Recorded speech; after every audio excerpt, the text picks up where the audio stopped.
All right, time to focus on our second matchup here. We're going back to Dplus and SSG. This is an interesting one because this also adds even more pressure to the game that we just saw with Bliss. Absolutely, we are talking about both of these teams as teams that are likely going to be going home, and we've now got Dplus versus Spacestation. I know that you're excited for this one, Fox. You're a little bit of a Spacestation fan at heart. Yeah, I mean, we showed the Bliss fan base a little love earlier. I think I got to show NA some love here. I mean, I love talking about SSG, watching SSG. I think they've improved so much. I feel like I've been following them for like the last year more in depthly because I'm friends with a lot of the guys on the team. Yeah, well, I mean, it's kind of fun, isn't it? Yeah, it is a good time for like watching. I mean, but at least like it feels less delusional when I'm hyped about NA. But when you're, I'm kidding. I didn't mean it. Bliss play great. Bliss play great. Let's start talking about Dplus first, because no more SSG. 저는 Dplus 기아에서 플레이하고 있는 야스라고 하고 플렉스로를 맡고 있습니다. 한 해의 큰 대회인 브라질 상파울로 인비테이션을 와가지고 기쁠 만큼 대회에 열심히 임하도록 하겠습니다. 일단 첫 경기 상대가 페이지고 그다음 뭐 SSG나 울브즈, 블리스 이렇게 있는데 저희가 미니게임만 잘 이긴다면은 충분히 할 수 있는 상대라고 생각을 합니다. 일단 첫 경기는 페이지인데 일단 페이지가 브라질 팀이라서 총싸움 같은 걸 좀 잘하는 편이라서 그거를 이기기 위한 조금 같이 팀적으로 움직이는 그런 움직임을 좀 많이 하려고 연습을 하고 있습니다. 페이지 긴장해라. 저번에는 졌었는데 저번에는 아쉽게 졌는데 이번에는 이겨본다. Almost no conviction in that last line there, but that's okay. It's very hard to. Look, Dplus coming into this, a roster that, you know, again, domestically we always talk about as a bit of a powerhouse, but unfortunately they've never been able to get back to their former glory.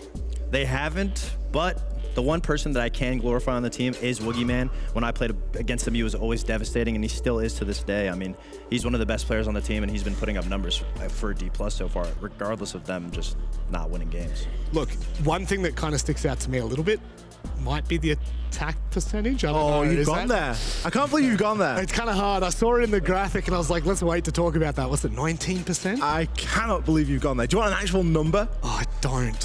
One attack per map. That's where we're at. That's pretty good. They've played 4 maps. They have 4 attacking rounds. Wow. Fox, what do you reckon about that? I mean, obviously, like, defense is a lot more stronger, but when you have a player like Woogieman on your team, I mean, he's the individual highlight player that you're going to have to hope that he can pull out some of these attack rounds out of thin air. I mean, he's been so good, the 1.13 rating. He's currently the 3rd best player at the whole event, which is insane because they haven't accomplished much, but he is individually putting up huge numbers. And you can't take a team like this too lightly because if you have a player that can pull rounds out, you know, it's just one step away from being able to pull a whole map away. It blew my mind. When we were looking over this game, we were talking through it, and we were like, right, what are we going to sort of hone in on? The fact that Woogieman's top 3 rated, but Dplus is so bad. Like, how is this a thing? I don't even know how it's like the math ain't mathin', but do you want to know what it is? SSG, let's go ahead and start talking about the NA roster. I'm Foltz. I'm a player for Spacestation Gaming, and my role is hard breach / flex. So after last Invitational, we did a big revamp of our roster and kind of switched our identity and a lot of players and even coaches around. Through Copenhagen and Atlanta and now here, we've gotten better and kind of built those blocks up to kind of get to the point we're at now, and I think this is the best form we've been in, and I'm excited to play. I don't think there's any specific team I really want to play. One thing I will say is the last time we played Wolves, we didn't play the best, but we've made, like I said, a lot of adjustments, and we've changed a lot since then and learned a lot. And I think this time is going to be much, much different. Now we're here at SI, and we are no longer friends, we are enemies. Coming into this matchup in particular, SSG have been quite quiet on their seats. I'm not going to lie, in comparison to that FaZe game, there's not a lot of yapper, but does that mean they're more honed in? I don't know if it's a level of underestimation. I don't think they would ever underestimate an opponent, but obviously I think against FaZe they had that little bit of a rivalry. Yep. I know Dplus, they're all nice guys. Yes. So I don't think it's a level of trying to get it from them. I think it's going to be business today. How do you think they've done so far in the bracket? I think SFG have done fantastically well. You know, you look at the performances that they've had. It was interesting there listening to Fultz talking about that rematch with Wolves. Obviously, we know how that went. It didn't really go to plan. One thing that stood out to me for SSG is they've played the third most rounds out of any team at SI so far. They're up at like 87 round count right now. So that tells you that a lot of these games have been going very long. They've been going the distance. Is it a case of that they've been struggling to close out these games and put an end to it? Or have they just been coming up against good opposition? I would argue it's maybe a little bit of both. You look at who they've played some good people. They've played FaZe, they've played Wolves. They're tough games, we know that. Now it's a really good opportunity for them to sort of drag that average down a little bit and to take this, you know, pretty seriously and get the job done. We heard Fultz say it specifically about changing roles and changing coaching staff around. I mean, I think they're really trying to hone down on the aspect of countering teams and going really into it with a game plan, with a good head on their shoulders. I think the thing that I could always glamorize about SSG, especially, is they always get better with the way a tournament goes. And I really want to highlight on the fact that every round we're seeing a different SSG. One round they'll play very aggressive, one round they'll play very slow. They have this kind of ideology where teams will always counter the round prior. Yep. So they're always going forward. Each round is a different look. Well, we'll have to wait and see if they continue that trend into this match with Dplus. Let's go ahead and have a look at the vetoes. And figure out whether we will be seeing anything that might even slightly favor Dplus. Border, Clubhouse, Cafe, Consulate are gone. Oregon is where we go first, picked by Dplus. This is very expected from SSG from their prior games. Their defenses were very strong with how they were trying to attempt to slow down every team that they were playing against. So seeing a map like Oregon, even Bank, that are very heavy defensive teams where you can really be able to, I guess, abuse that two-brow, abuse the stall, and the individual playing from SSG's players. We can look back at the Dplus game that they played on Oregon against FaZe. They were good for 3 rounds over there. They got 1 round on the attack, as we've kind of already mentioned. They got 1 round on attack, but they also got a couple of rounds on the defense as well. So you can see maybe why they've gone there. But then coming into the point about countering that you made, Fox, is that a case of SSG have gone and looked at that and gone, yeah, we're pretty happy to play Oregon. We can counter this quite easily. SSG's map pool at the moment is very condensed. They've not got a lot of difference in between their preferences, top through bottom. They're a team that can play every map. Scary for Dplus coming into this. Let's get a rough prediction on what we think. Are you serious? I mean, this guy. I'm going to predict. I think SSG is going to win. So, give me a number. Oh, I mean, I think Dplus could probably get away with a few rounds. Sure. I think it'll be a 2-0 for SSG. I think they've been getting pretty good, and I think they have a really good understanding of how the teams in their group have been playing. Lovely. Ollie, you having a chuckle? Yeah, I was just laughing at the Fox. I mean, I think you'd be mad to sit here and say that SSG aren't going to come away with this one, but there's always a bit of a hope and I love an underdog, so let's see what we get. That we do. We all love an underdog, especially an Australian who, that's all we've ever got here at these international events. It's Dplus, it's SSG. We're headed to Oregon. You guys might like an underdog, but me personally, with SSG and NA team, getting a win over FaZe Clan, I don't want to see them drop a game to Dplus Kia, right? I mean, they should win this, Tim. They should have this in the bag. I think that is, you know, the by far and away the clear expectation. SSG, we've been a little bit hit and miss so far. The Wolves game, they were a little bit slow, particularly on those second 2 maps. I think, you know, the game after against FaZe, they just looked so good.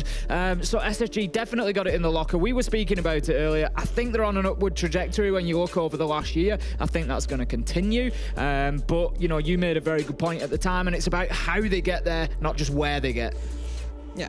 We have quarterfinals, an appearance in Atlanta. We have almost a main stage appearance in Copenhagen, but then a surprise drop in the final best of 3 to Scars. Here, even if they don't end up making quarters, because of how much of a gauntlet SI is, you really want to see SSG, who had to fight their way back from 0-2 to 3-2 in Atlanta, you want to see them get into that upper bracket. Maybe not seeded further into the winners portion, but certainly not start out on their last life in the losers. You want to see them start on that upper bracket and push off needing that second life, that second chance at redemption until later in the tournament.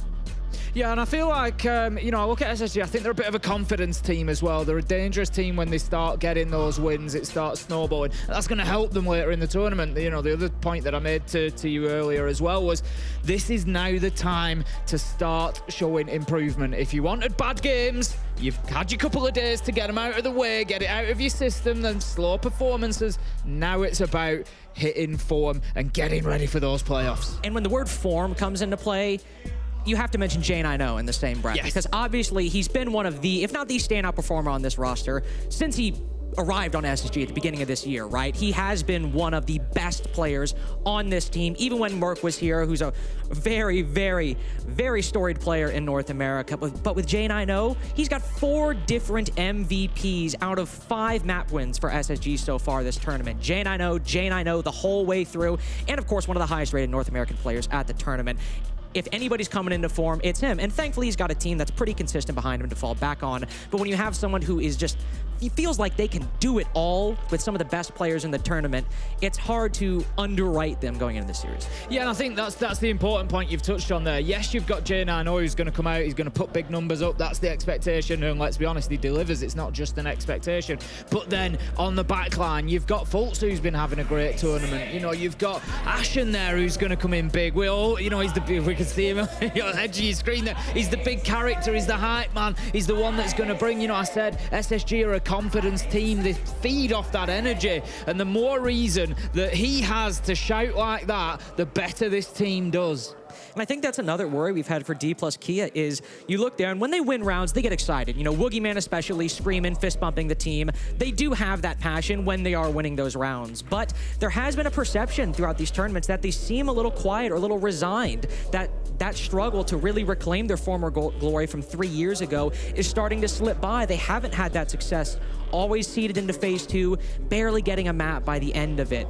There is still this positivity. You see Yas smiling, you see Woogieman in good spirits, but they don't have that guy like Ashen who is yelling. And unfortunately, they don't have the record going into the series. And even with Woogieman putting up an impressive performance, sure, top 3 rated, but number 1 rated player in cost this tournament so far, despite their 0-2 record in every series, that's impressive, but there isn't that seemingly hype or that mentality to fall back on like SSG has. No, I mean, that's always been the case for Dplus Kia, really. As long as I can remember, I think back, even to the height of their sort of abilities and performances back in 2021 when they were getting to the semi-final of the Yevla Major back in November 2021. They still weren't that, big hype team. They'd just come out, do the job. They were quite reserved about it, quite, sort of middle of the park on energy levels, just, nice and calm. And that has definitely continued. But it was a point that I made when I watched them yesterday as well. We saw Dplus play, and I look at the roster and I just think, I know it's been picked out, they've only had 4 attacking rounds so far, and I'll just look at this roster and I think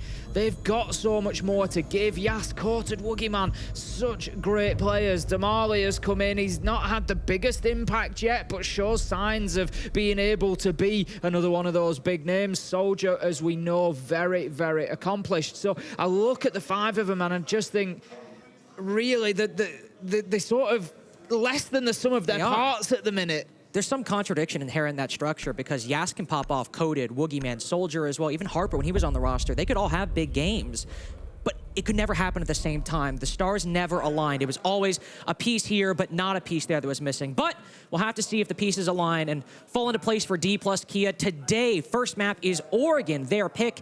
As we start with the ban phase, I'm sure the question on everybody's mind is not who's going to be banned on the attack, but what 2 defenders will be taken out of play. However, we'll have to say, Flores to start out from SSG, that is a big burn to the utility that you often see used on Oregon, but specifically that basement bomb site. Yeah, particularly keeping hold of elbow. You want those Rotero drones going in, clearing out the shields, pressuring, maybe opening up the soft wall into electrical, giving that line of sight through all the way to pillar.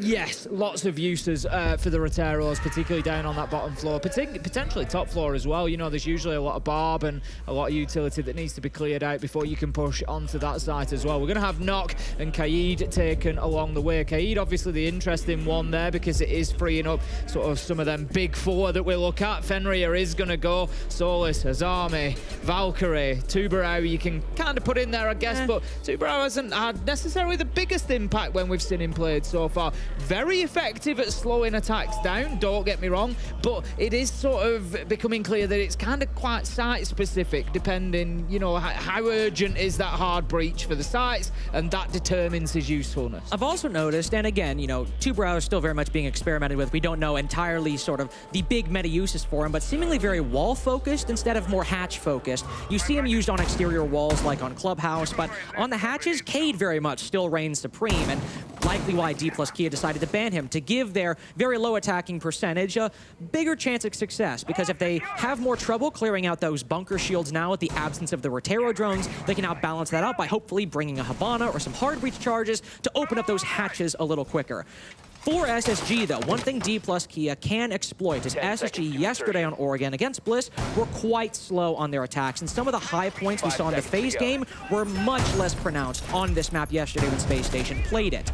Spacestation, I imagine, will try to run up the scoreboard on the defense, get a 5-1, maybe even a 6-0 half if they can, because if this game is decided by the attacks, you want to make sure you give Dplus Kia as little a gap, as little room as possible once they get to their defensive side to start running up the scoreboard as well.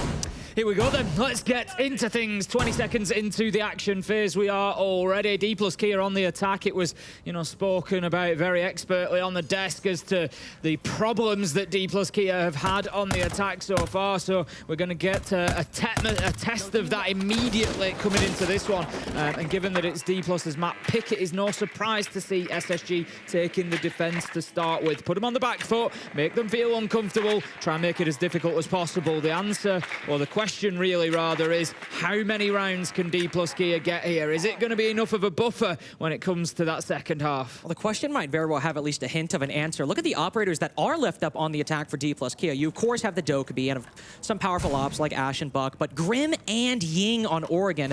Ying, who, of course, one of the most banned operators in all of Rainbow Six over the past year. She's going to be great on any bomb site, on any map, any given game. But Grim, of course, since the buff, he has had quite a lot more play, but this basement bomb site is really where we saw him start to flourish. The narrow hallways, the small rooms and corridors make it really effective to get those Bs down and find intel on players playing close on Dplus Kia. Not the start of the action, though. Yas, he's doing his thing at the moment. Woogieman, the third highest rated player at the Six Invitational so far, gets the opening pick, and Dplus Kia, it might be half the round, but look at how rapidly they're opening the rest of this utility after that opening pick. Yeah, this is looking great from Dplus Kia so far. I actually love that opening kill as well. The team play of it, the drone goes in, Woogieman's immediately behind it. There was obviously a very swift call as to the location of Fultz down there on the corner of the stairs, and he went round pre-firing. It was absolutely fantastic, really, to clear out those stairs. We do see the players with the shotguns down at the bottom there will hold that for an age sometimes, so really great from Dplus Kia. And the next obstacle they'll have, now that these hatches are open, they need to clear these mirror windows. We saw Forrest with one in pocket, placing it on that freezer wall. No matter where Dplus Kia push from, that's going to be an issue. So those Candelas, those Bs from the Grim, no Dokkaebi calls anymore. These pits of utility need to come into impact if they want a chance at winning round one. Absolutely that. Coming up to the final 30 seconds now, it's time for Dplus Kia to start thinking about that start execute. And this is what I'd be worried about at the minute. I think they've maybe been a little bit slow. They've got that initial kill. They've got that sort of map presence, that map control, but then they haven't really used it too much, and they're going to be playing in behind these gadgets, but ultimately into 4 guns, and those guns start firing. Carter, hot and cold, J9O taking 2 out. Woogieman manages to get 1, but Forrest, he slams the Marley. 2 versus 2 though, as it starts to shake down. 10 seconds left to go. Diffuser is not in hand for Dplus, and there's a big problem. It's Forrest 1v1 up against the Woogieman, but he's not scared. He shuts him down, and that's going to be round 1 going to SSG. Still a good omen for Dplus Kia, able to get that first round to a 1v1, but still some glaring holes in that execute, specifically J9O playing in Harry Potter underneath the big tower stairs, because the Candelas flew down E-Box and the Bees swarmed all over Pillar. And they almost got everything. They almost got intel and cleared out every position, but neither the Candelas nor the Bees covered Harry Potter. So once the attackers dropped down E-Box and started pushing forward, J9O is sitting there waiting and able to get the second kill, because the other one actually came from E-Box itself. Despite Woogieman's best efforts, a 3K for him in round 1, SSG were able to work themselves around the utility expended by Dplus Kia, avoid the brunt of it, and then basically spring a trap that Dplus Kia, to their credit, almost dismantled. Yeah, I think I sort of mentioned it as they were coming into the final 30 seconds. I think Dplus Kia were just a little bit too slow. They got given a lot of the map. They managed to get that great opening pick onto Fultz. And you're thinking, yes, Dplus. You know, a minute 15 into the round, they're opening hatches. And you're thinking, yes, you keep going. But they just kind of slowed down. And with 30 seconds left to go, they had no choice but to just dive into site. And had they used a little bit more of that time to clear under the stairs, maybe get themselves the 5-3, get that pillar control, that's a different looking round. But look on the bright side. Sometimes you criticize teams for taking far too long on the clear, not leaving themselves enough time to do stuff. Here, we're saying you had the time. Yeah. You had what you needed. Make better use of it next time. And 100%. I think for Dplus Kia to start, that's very good. For a basement attack, you had the time to make something work and you just didn't use it properly. Instead of denying yourself that opportunity at all, it was there, it just went unrealized. So a lot of workable pieces for Dplus K. Once we inevitably go back to that basement bomb site, all Dokkaebi calls, by the way, have already been used in the first 45 seconds, and at the moment, nothing gained from Dplus Kia. We do have some players quickly in the map, Yas all the way in Green Hall, but the presence for SSG, while there is some, of course, on that top floor, is also downstairs inside of Kitchen. A classic setup for dorms. We'll likely see Woogieman, I have a feeling, trying to deal with this very thing momentarily. Yeah, it's a different kind of test for Dplus this time. In round one, we saw them giving up, you know, a lot of the map, essentially. They challenged onto Fultz, took Freezer stairs, and that was pretty much it. Top 2 floors were theirs. This time, they have clearance work to do. Ashen, Hot and Cold, both need to be dealt with before they can think about just going on into site. Hot and Cold on the Solus underneath. We know the power of that operator. Use the gadget, spot out any plant attempt, impact nades go up, you deny from below, so they have to deal with it. They can't ignore it. Woogieman is clearly cognizant of it, but just watching flank at the moment at the bottom, or the top, I suppose, of Laundry Stairs. With both those Dokkaebi calls gone, and still plenty of drones to be fair, but without those Dokkaebi calls, clearing is going to be a little more difficult. To be fair, if Woogieman can just stop Hot and Cold getting to, you know, if they've decided this is where we're going to plant, and he can just stop Hot and Cold getting underneath, that method might actually work. But look at this from Forest. He's just walked out and claimed himself a freebie onto Damali. Coated is there for the trade, but that's a little bit of damage done. It can sometimes be a curse, but also be a blessing. SSG's restlessness can allow them to go for big flanks. Fultz 2 moving up the attic hallway, won't find Yas, but certainly cause some concern for the Zero. 4v4 now. SSG stabilizing on this defense, and Woogieman looking to push forward in the Z hallway. At this point, that's a very big risk. Dplus Kia might just have to settle for what they have. The master bedroom wall open and not much attic control. You want to see Yas maybe push forward or Woogieman find a kill on this side, but again, they're starting to run out of time to find these things. The big problem for Woogieman here is he's shaping up to go up White Stairs, but guess what? There's a surprise in the showers, Hot and Cold. He is still there, and he's still waiting on that flank. Ashen and Fultz managed to pick one up a piece on side. Woogieman has no choice but to go. He turns, he manages to hit the shots onto Hot and Cold, but then the trade is there. This is something that SSG have done really well so far, and that is cover each other as a team. They've always got each other's backs. They're always there for the trade, and this time the clock ticks down. It's the end of the round, and Dplus once again are just short on time. Definitely a bit of a step down from that basement round where it seemed they had all the options and the utility available to them. Just a bit of unrealized potential that still resulted in a 1v1. That time, they're not getting much for their utility, and they're not getting much control, period. All Dokkaebi calls used in the first 45 seconds of the round, and nothing's really gained from it. Maybe you allow Woogieman to entry into the first floor a little bit and acquire that control while knowing it's safe, but you want to see more from such a powerful operator. Also, the flank watch faltering outside the bedroom, allowing for Forrest to go for that kill. But really, the big thing for me is that round is the lack of control. That was ultimately the undoing for Dplus. Woogieman, the boogeyman indeed, but Dplus Kia open up the bedroom wall very quickly, and at that point, half the round in, it seems they're in good straits, but no attic control, no big window control, no white stairs control. You need that second dimension, and Dplus Kia were really struggling to find. find which one they even wanted to go for, let alone which one to use. It was kind of the same thing again. 25 seconds. Boogeyman just has to go into white stairs, knowing Hot and Cold's behind him. So yeah, he gets the kill on Hot and Cold. Great. It was meaningless because he got peeked from top of stairs at the same time. He was just having to go into that situation and put himself in a pinch because he didn't have time to go anywhere else, and they hadn't dealt with Hot and Cold. You know, had Hot and Cold been dealt with earlier in the round, Boogeyman can go in there and he can challenge white stairs. Maybe he wins the gunfight onto the man at the top, and you've got a different story then. And so again, Dplus Kia, they're recognizing where these players, they just need to work towards, right, we've got them recognized, let's quickly go and deal with them, put them under pressure, put them in difficult situations, don't allow them to sit there, whether it's under the stairs on basement, whether it's in kitchen on a dorms hole, don't let these players sit there. You've got to clear those key critical positions. It's a game of opposites right now. SSG, a team with very solid macro strategy, but it's those small plays that sometimes can cost them rounds, whereas on Dplus Kia, sure, there are individual mistakes, but they have confidence to know, all right, we have 30 seconds left, I need to break this stalemate, so I, Woogieman, will hop into bottom right window and try my best. They can make that decision and make it decisively, but it's the overall cohesion, the overall teamwork and strategy that Dplus Kia have not only struggled with this tournament, but for years now it feels at this point. And that's what they're going to struggle with in this game particularly, because by contrast, they've got a team that are very cohesive, that are working together, you know, that are trading, that are covering each other's angles, and SSG really working well together. Nitro comes out, will be shot out, and look at this, Forest being bullied immediately by the Monty, but Forest doesn't care. He gives him the razzle-dazzle, and he comes away with 3. Unreal play from Forest. Well, there's a micro play and a half right there, just hanging out around the split doorway. Not only takes down the Monty's cover, but wraps around, takes down the Monty, and the third is simply the icing on the cake. This round is pretty much gone for Dplus Kia at this point. Damali, Yas, very little options, especially with the Fuser dropped inside of split. Ashen following up with a 4th. The coup de grace likely incoming.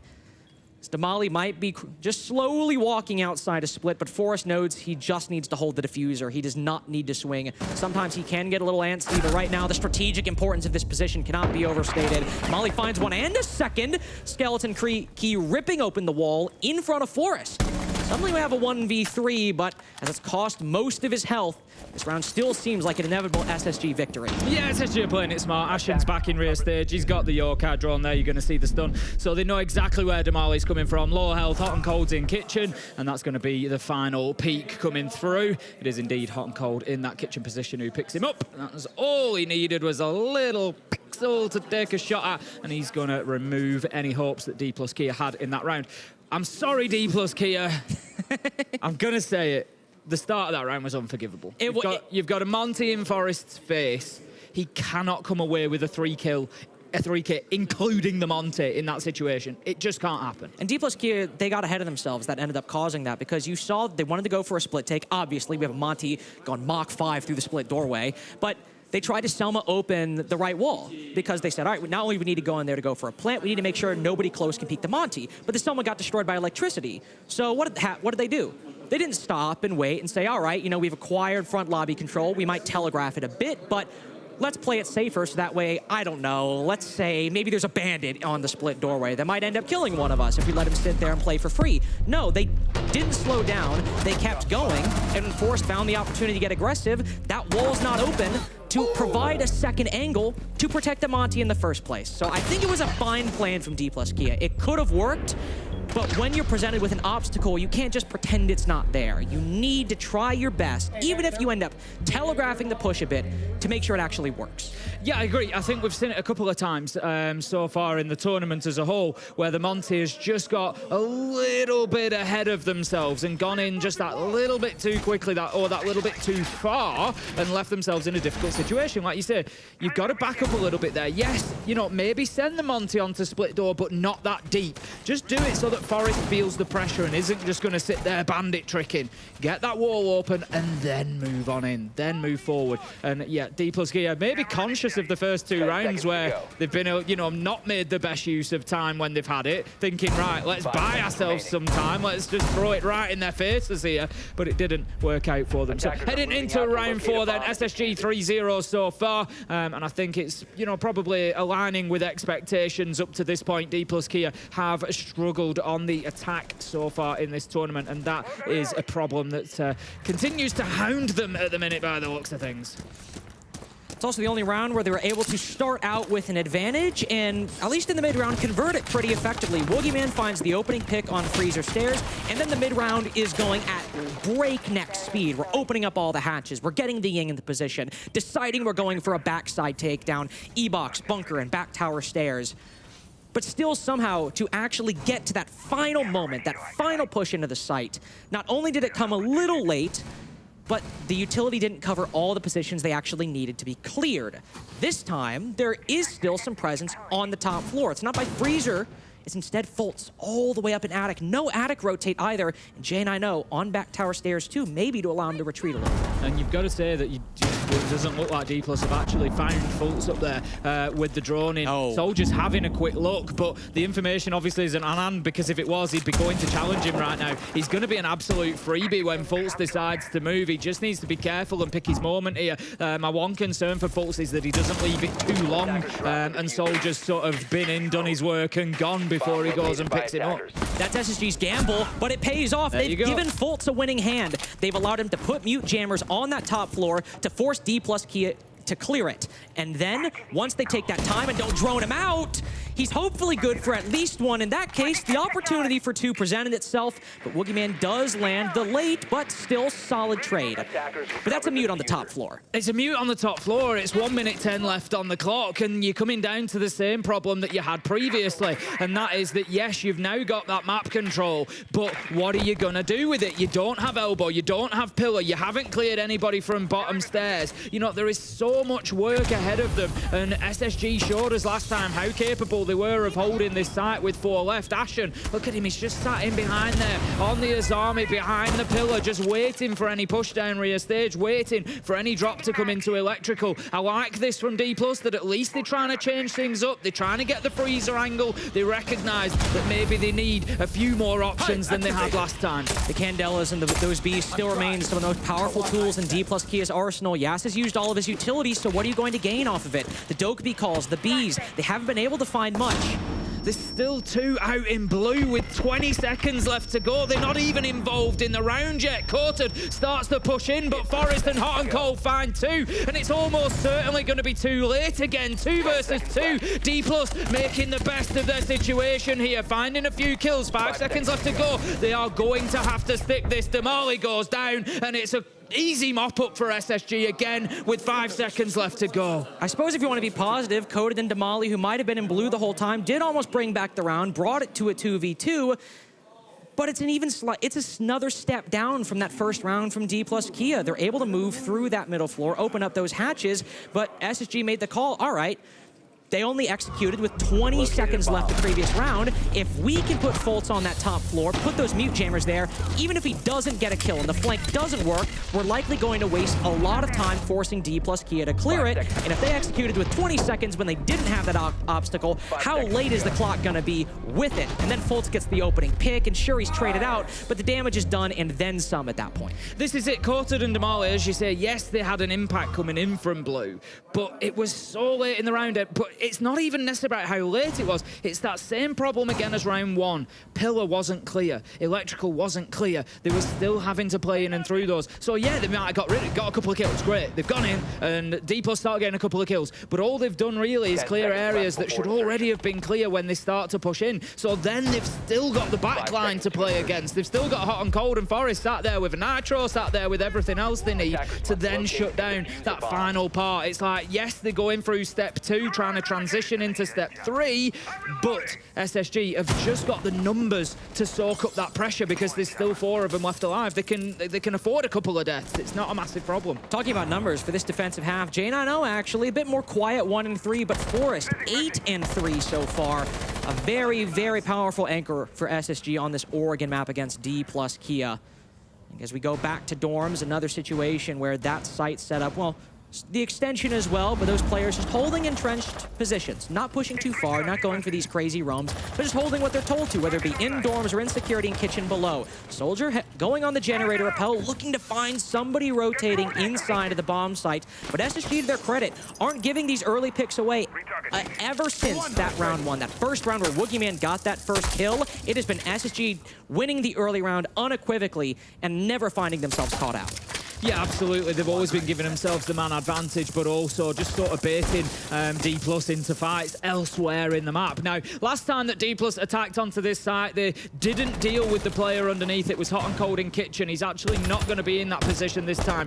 He's playing more through into armory. You can see his silhouette just above there, actually, with the book underneath, but he still gets away with it. Even with the book underneath, hot and cold, he's likely going to get He's pinged with the Grim. He's just giving him the run around at the minute. He's taking chip damage, but he's just burning time, looking for the fight. Ultimately shut down by Woogieman, but we are 1 minute and 40 into the round. This is such a great call from SSG. Just put forth these little mini games that Dplus Kia have to solve. A player inside of Attic when it's a basement defense, a player inside of Armory. It puts that very player on an island and potentially in an untradeable position, but SSG have such confidence in their individual players to either hit shots they need or burn time when they need to, that they can end up coming away the victors, even if maybe Hot and Cold doesn't get a kill there, because as you said, he's wasted over 1 minute 40 seconds of the round.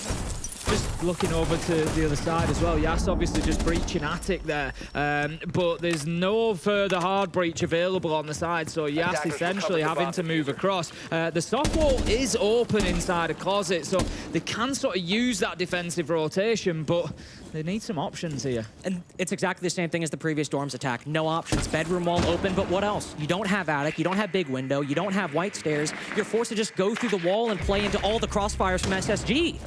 Woogieman does manage to pick up Ashen, and that gives Dplus something at least, but is time going to become that big factor again? Woogieman absolutely deletes Fultz with a beautiful headshot onto the bottom of White there. J9 and Forrester left trying to hold on. J9 misses a couple of shots, gets gunned down by Yas. Surely this is the round for Dplus Kia to pick it up, and yes, it will be Yas who picks it up, and that's going to be the first attacking round for Dplus Kia, but it still sees them 4-1 down on the scoreboard. 4-1 down, but if you just need 2 rounds on the attack and you're confident in your defenses, then I'm fine if those are the kinds of rounds we get from Dplus Kia. Woogieman, again, the player to see the reality of the situation and make maybe not necessarily the best decision possible, but take a gamble that ends up paying off. Both times on Dorms, he says, my team is stalling, we're not making progress, I'm just going to be the one to try and break the stalemate. And he got 1 kill before, but wasn't able to progress much further.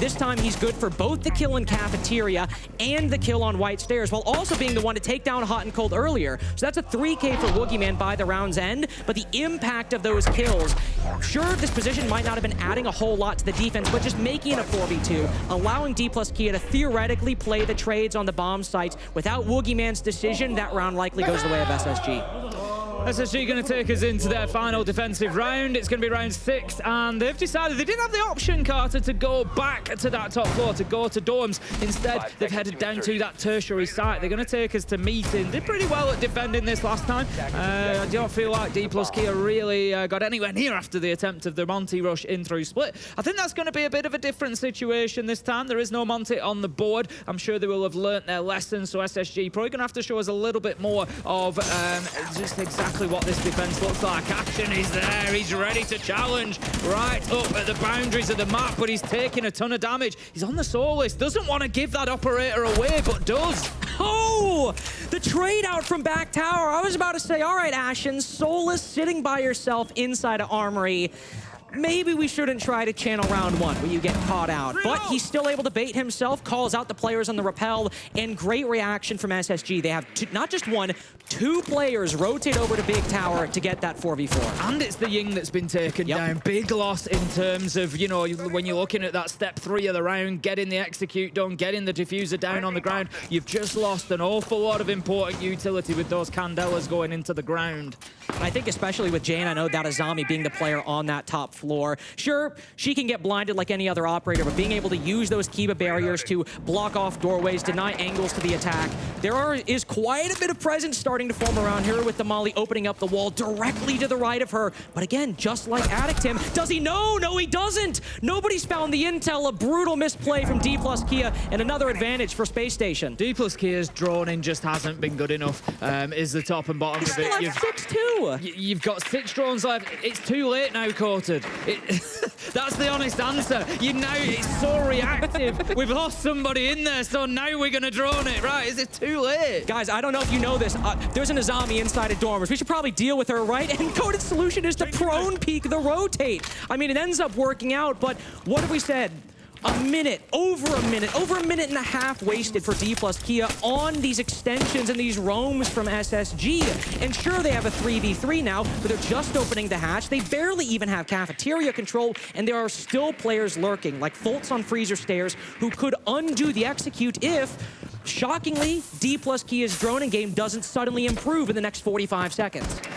I'm not going to hold my breath that it will do. I guess we'll see. They're going to be heading, still looking to clear top floor. Let's not forget, this is a meeting site. Yes, he's not they're trying to get the verticals. Yes, they're trying to ensure that they can get in there safely. But ultimately, Dplus not even really pushing themselves into a position to be able to put the diffuser down now. They're going to be heading in towards kitchen. That's where they're looking for that final execute. Courted has it in hand. They've got the man above. There is the potential here, but Forest is just going to play the smoke game from deep. There's 10 seconds left to go.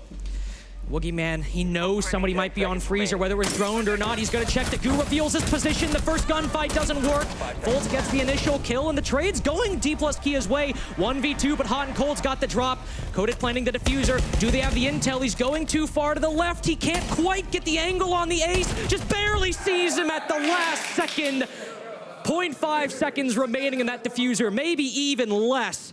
And that's what separated the 4-2 for Dplus Kia, and now a 5-1 half instead for SSG. Yeah, it's tough for Dplus Kia because you look at it now, and I always say this about a 5-1 half.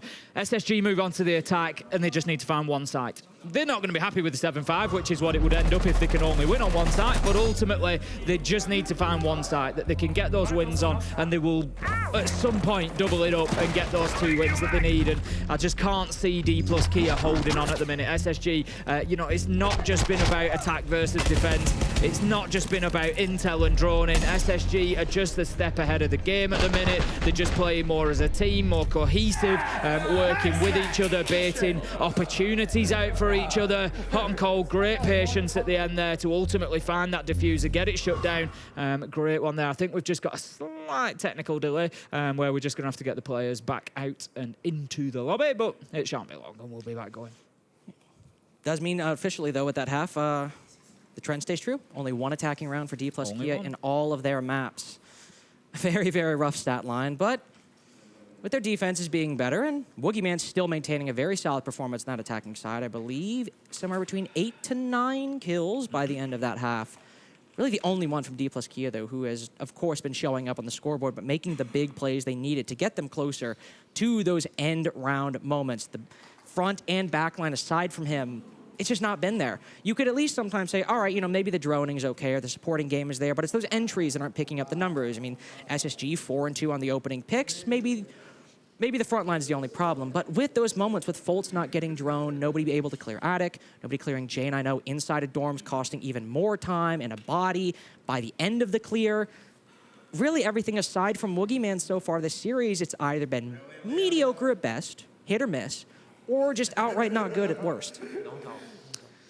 Well, we'll see whether we have any improvement in the second half. It's going to be an interesting contrast now to see SSG on the attack. I'm expecting to see much better drone economy, much better efficient use of that intel utility and showing just how important it is. I'd be very surprised to see SSG, for example, getting caught out twice on the flank from somebody on the top floor. I just don't think we'll be seeing that sort of thing happen. So as we get back into things, of course, Dplus Kia, it's just that opportunity for them to have a reset. The technical timeout might not actually have come at the worst time, really, just to let them take the foot off the gas a little bit and just slow things down.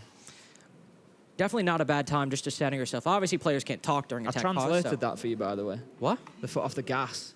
I translated it for you so you'd understand. What's the British version? I didn't know. We'd probably say accelerator. Accelerator? Yeah, we have an accelerator pedal. You have a gas pedal. Well, one is significantly shorter to say. So in terms of communicating it, my way's a lot better. I mean, it worked well. It did its job, I guess. It did. And you know what's funny? This doesn't have the same finesse. You say, I suppose it's not, it's too erudite for us Americans. Accelerator, polysyllabic, gas, mono. But also, I didn't even realize that you were translating it. You said foot off the gas, and you're like, I translated for you, and I was like, I have no idea what you could be referring to. Literally not a hint of a clue at what you could I see that you are drinking some tea, though, Carter. I am. I see that you decided you were getting involved with the Brits today. Let me take the tea back out, because now they're starting to get low. You've been drinking the entire brew, I as have. we would call a cup of tea, with the tea bag in. Is that okay? Is that not allowed? It's generally frowned upon. Is it? Yeah, you'd normally take the tea bag out. You know what else is frowned upon? I believe not participating in the afternoon tea. I told you that in confidence. If there were, I told you that in confidence. Well, no, I'm not talking about you. I'm just saying I feel I don't like tea, Carter. Just get off my back. I'm not on anybody's back, Tim. I'm just saying if you had a theoretical British, I don't know, we'll say somewhere between 30 to 40-year-old gentleman, and this is sounding awfully convenient. and if this man, what sort of head of hair does he have? There have been better days. Okay. There have been better days, and if this man The did not, hairline has seen better times. Yes, it has. Listen, it's not 2005 anymore. It's been a long time. If this man did not enjoy the traditional afternoon tea, that his countrymen might, I don't know, frown on such a dereliction of his duty. See, afternoon. You're referring there specifically to afternoon tea. Now, I might be educating you a little bit here. In Britain, that's a different thing. Oh. So it's not just a cup of tea that you would drink in the afternoon. An afternoon tea is like a specific thing. So you would sit down with it. It's like a sit-down thing. Yes, you may have tea, but you'd have like little sandwiches, little cakes, things like that, little sort of finger nibbles.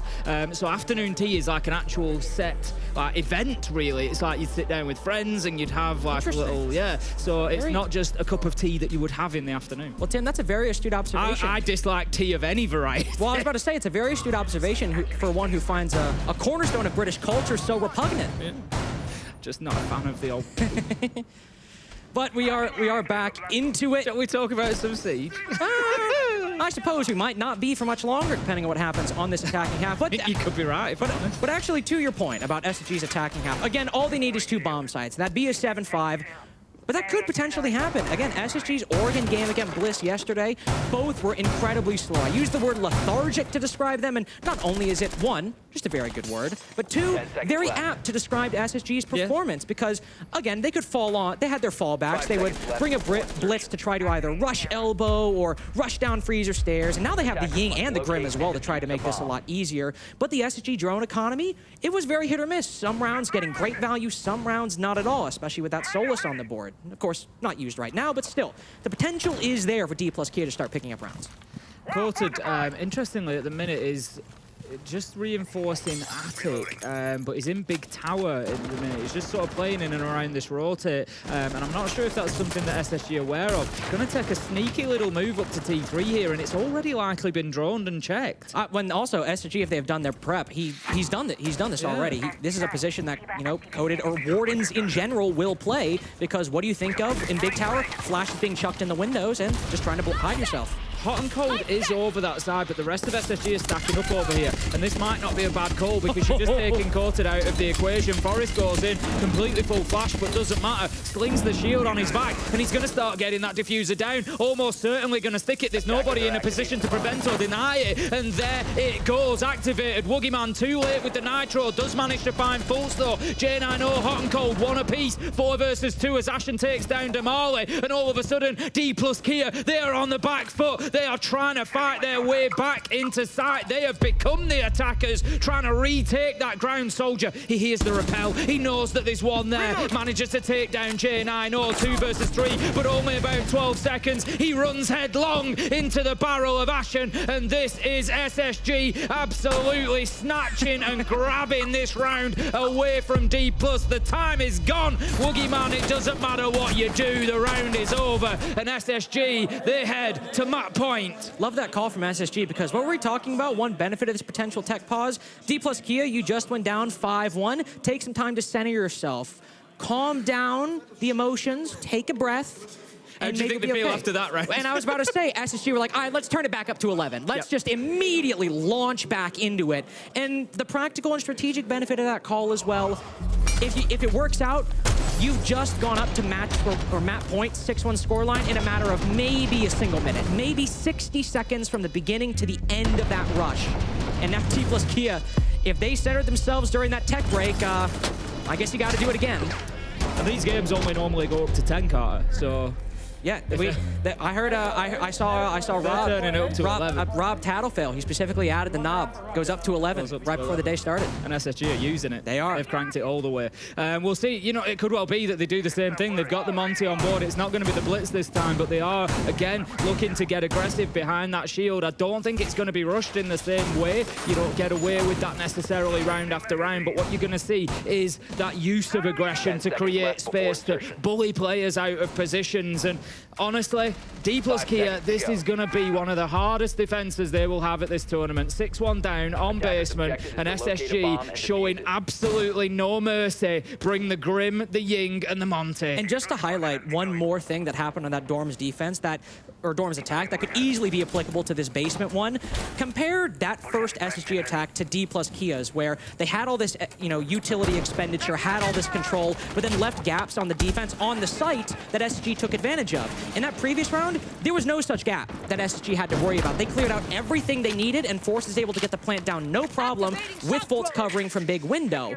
Now on basement, if we saw that ability to get all the control you needed, not only above or around the bomb site, but actually in it to facilitate a plant and then leverage yourself for a successful post-plant, basement is where Dplus Kia struggle to make that happen, and SSG, like them, have all the tools to make this work with, as you said, the Ying, the Grim, the Monty, to apply so much pressure in that execute. And instead of last round, it's a much slower affair. It's a full clear from Space Station, and with Woogieman tagged just a little bit, SSG still moving fervently throughout the map. That's really interesting there from Fultz, though, because we were talking about drone efficiency and, utilizing that informational gadget to its maximum. And SSG have just shown, I talked about it coming in and I said, look, how can they go about, improving on what Dplus did? They don't have many drones left on the board, but they're still coming in and hitting shots through the floor and being aware of where players are. As I say that, they let me down a little bit. Yas manages to hide in a corner, but given that he's on the Solis, he's taking those drones out, and it makes it much more difficult to chase him down. 4 versus 5 for SSG, but they do still have the Monty on side. They do still have the Monty, who can always apply a decent bit of pressure to the defense. But that means, especially since you lost Ashen, you lose that huge birth of intel that Grim can bring, but you also only have 3 guns on the board. You have Janano, who should be generally full shielded unless he finds an opening that he can exploit, but you only have Fultz, Forest, and Hot and Cold actually with shooting abilities going into this execute. So utility might be all right. You might have the proper control, but the players around the Monty really need to step up to not only trade things out, but get the advantage back.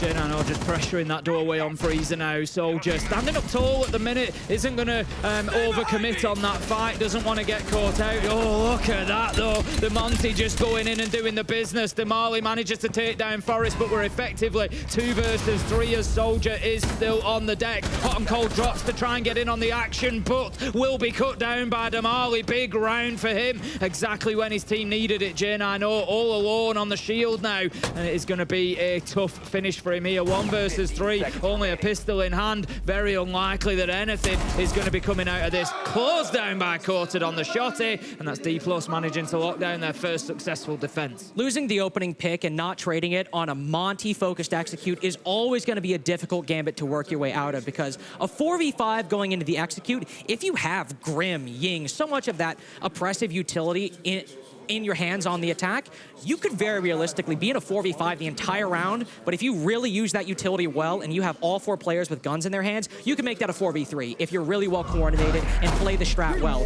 But if you're using a Monty, even with a Ying and a Grim, you've only got 3 players if you're in that 4v5. It is so much easier for Dplus Kia to play those trades. I imagine that's probably why J9 going into that was not really full shielded the entire time. He was quick peeking Freezer door with the pistol, trying to find the kill on that player prone inside of Armory. But still, the reality of it is, with the uncontested 4v5 to start, you're still putting the Monty in an uncomfortable position and the rest of your team in an uncomfortable position. Not because the strat itself is bad, but the situation you put yourself in is one that the strat is very difficult to work your way out of. Going back to Dorms again this time, then it's going to be up onto the top floor. Of course, Dplus losing their first defense here in round 7. SSG did get away with a bit of a rush, sent in the Candelas, and the blitz just to throw that diffuser down on the ground. Not something that they're going to try this time. The Ying is on side, but instead of the blitz this time, we've got alternatives coming along, including the Grim. So I think we're going to see probably a little bit more of a sort of a textbook take rather than a rush through double window. But you just feel at the minute, even with that round on the board for Dplus Kia, it's a matter of time until SSG find round 7. And it might not be a big window rush, but I still look at this lineup and I'm like, man, a big window execute would still be so good, because that's the nice thing about this. When it first started coming into play, at least when I started seeing it just 2-3 years ago, those Candelas, once you throw them through that double window, it causes so much chaos, and you don't need as much control as long as you take care of any players playing in security from below who can potentially take down somebody as they vault in. Everything can cause so much chaos inside of dorms that you don't need much to actually get the bomb down. And for SSG, barely any hard breaching. They have the secondary charges from J90, but no primaries. Beyond that, a big window might be what they need. Bolt spots one. The Solus meleeing that garage door, but Yas risking his own life will cross successfully and retreat down the laundry stairs. Yeah, Yas has got away with one there, really. Fultz is watching that door on a different day. He probably gets slammed as he tries to cross. Fultz is going to potentially go on the chase a little bit, I think. Just trying to bait it out and see if he can get another bite from Yas there, but he's not going to overcommit by the looks of things. They're definitely conscious of this Solus. They do have the IQ there, so Hot and Cold potentially could use that gadget, and for example there would have picked up on Yas, and they would know his position, but I think it's a good guess on their part now that he's disappeared into the basement. Yas can also give intel about the positions of the SSG players. Say, hey, their buck, as you heard that C8, their buck is still in garage. He's not going to be below dorms. We might be in position to rotate up laundry, or rotate up freezer, excuse me, depending on what intel we have. Yas might very well find himself in a contest of wills against that buck, who's now rotated over to security itself, spots the head of Yas, but looking at the wrong side of the doorway. The one roamer, the one main one for Dplus Kia, able to get that opening pick again. Dplus Kia starting a very solid trend and compounding it with Coded following up onto Hot and Cold. Just like Dplus Kia's attacks, the control is really lacking for SSG.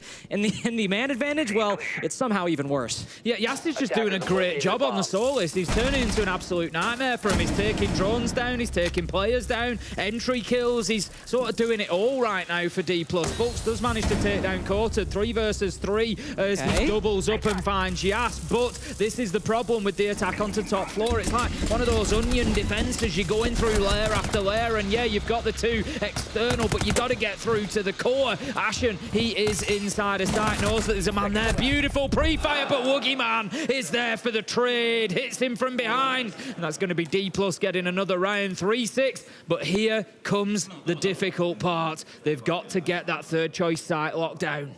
This is where SSG finds Dplus Kia at their most vulnerable. These 2 defenses so far have been quite nice. 2 times now, Dplus Kia have found that opening pick. SSG have been unable to trade it until a later point in the round, and especially on that dorms defense, at least when SSG were attacking basement, they wanted to go for a freezer laundry take, and they generally had the ability to do that. The advantage might not have been there, but the control at least was starting to go their way. There, I can't really entirely tell you what they wanted to do by the end of it, because things had gone so awry. They got so focused on hunting down that Solus that you had J90, sure, lurking up attic, and players positioned on the bedroom side, but I'm going to say it, not what Dplus Kia had on that part of the map. Sure, they needed to diversify as well, but they at least had the bedroom wall open, had control of that position, and didn't focus on attic. There was a much more individual affair, not necessarily SSG's fault, but going down 5v3, again, it's very hard to come back from if Dplus Kia, to their credit, are like an onion, just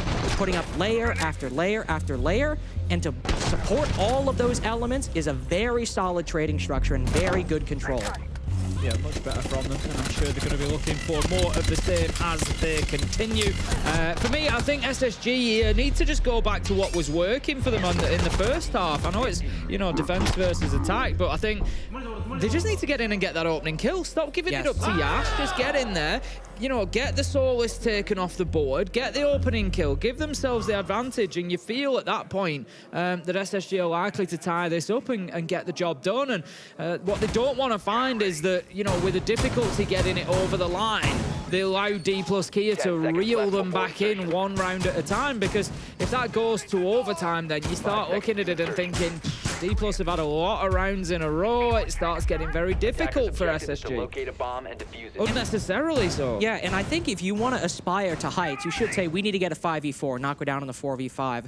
But for this meeting bomb site, if you just want to be a little more conservative, depending on the control you have, a 5v5 execute might be palatable because J9O is running that OSA. When you see that, you're thinking, oh, we're going for a stage plan. We're going to have that talent shield. We're going to try to push in. You could do actually a split one. I'm sure we've seen OSAs or other shield operators or who have a kind of shield go for that position before. But if you're in a 5v5 and you're going for a stage plan and you have addict control, you've pushed players back, that can very well work. But of course, even if you don't kill Woogieman, you need to make sure he can't contest the attack once they go for that execute. That's the point. You've found Woogieman. Now do something about it. Either hold him off, put him in a position where he can't get onto your flank, or go and kill him. Don't allow him to continue being a problem. Once again, the entry goes against them. Soldier, great opener picking up Forest, and it's the Hibana. That is going to be a good chunk of that hard breach utility. Oh, man. It may mean that folks will need to play in a different way, in a different area than expected. J9O does manage to level things up with one onto Woogieman though, so dealt with the Azami well, but lost Forest elsewhere.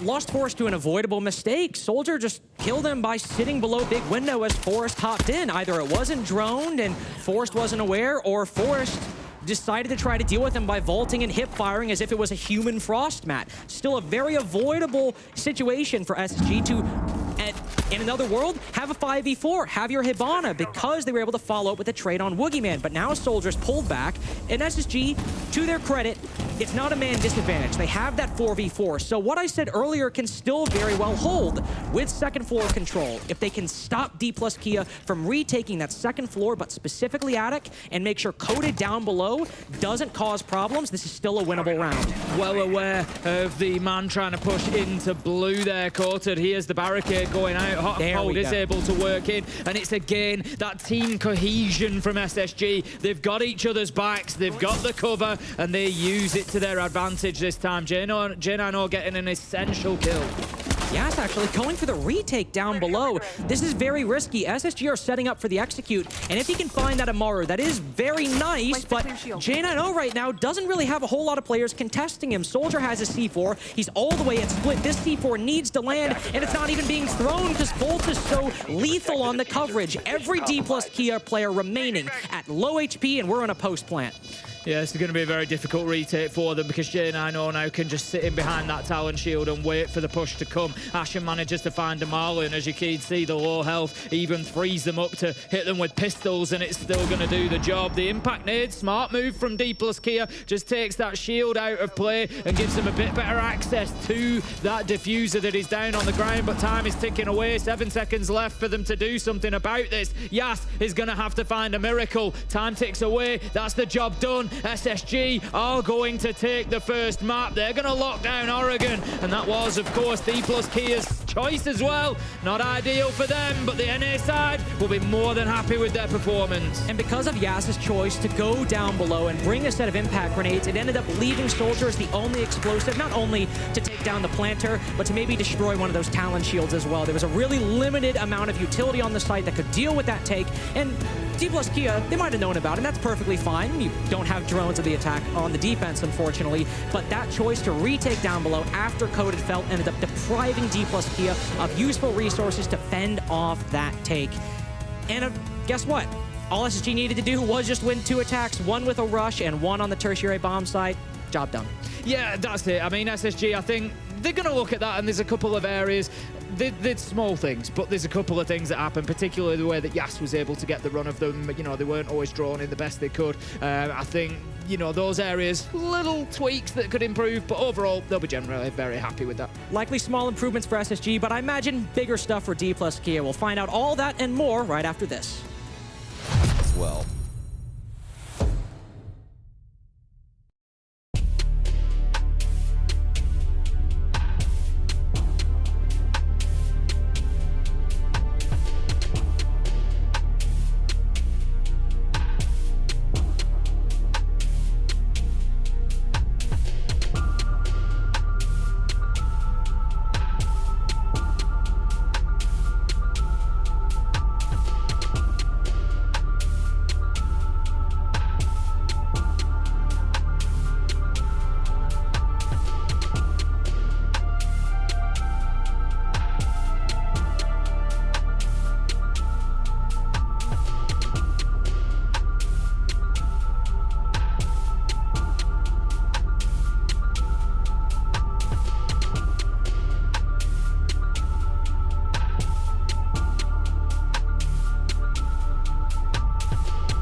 Well, we never really saw Dplus get going on Oregon. Unfortunately for them, SSG are now running away with this and could potentially make things worse. From bad to worse for Dplus going into probably their most important match tomorrow.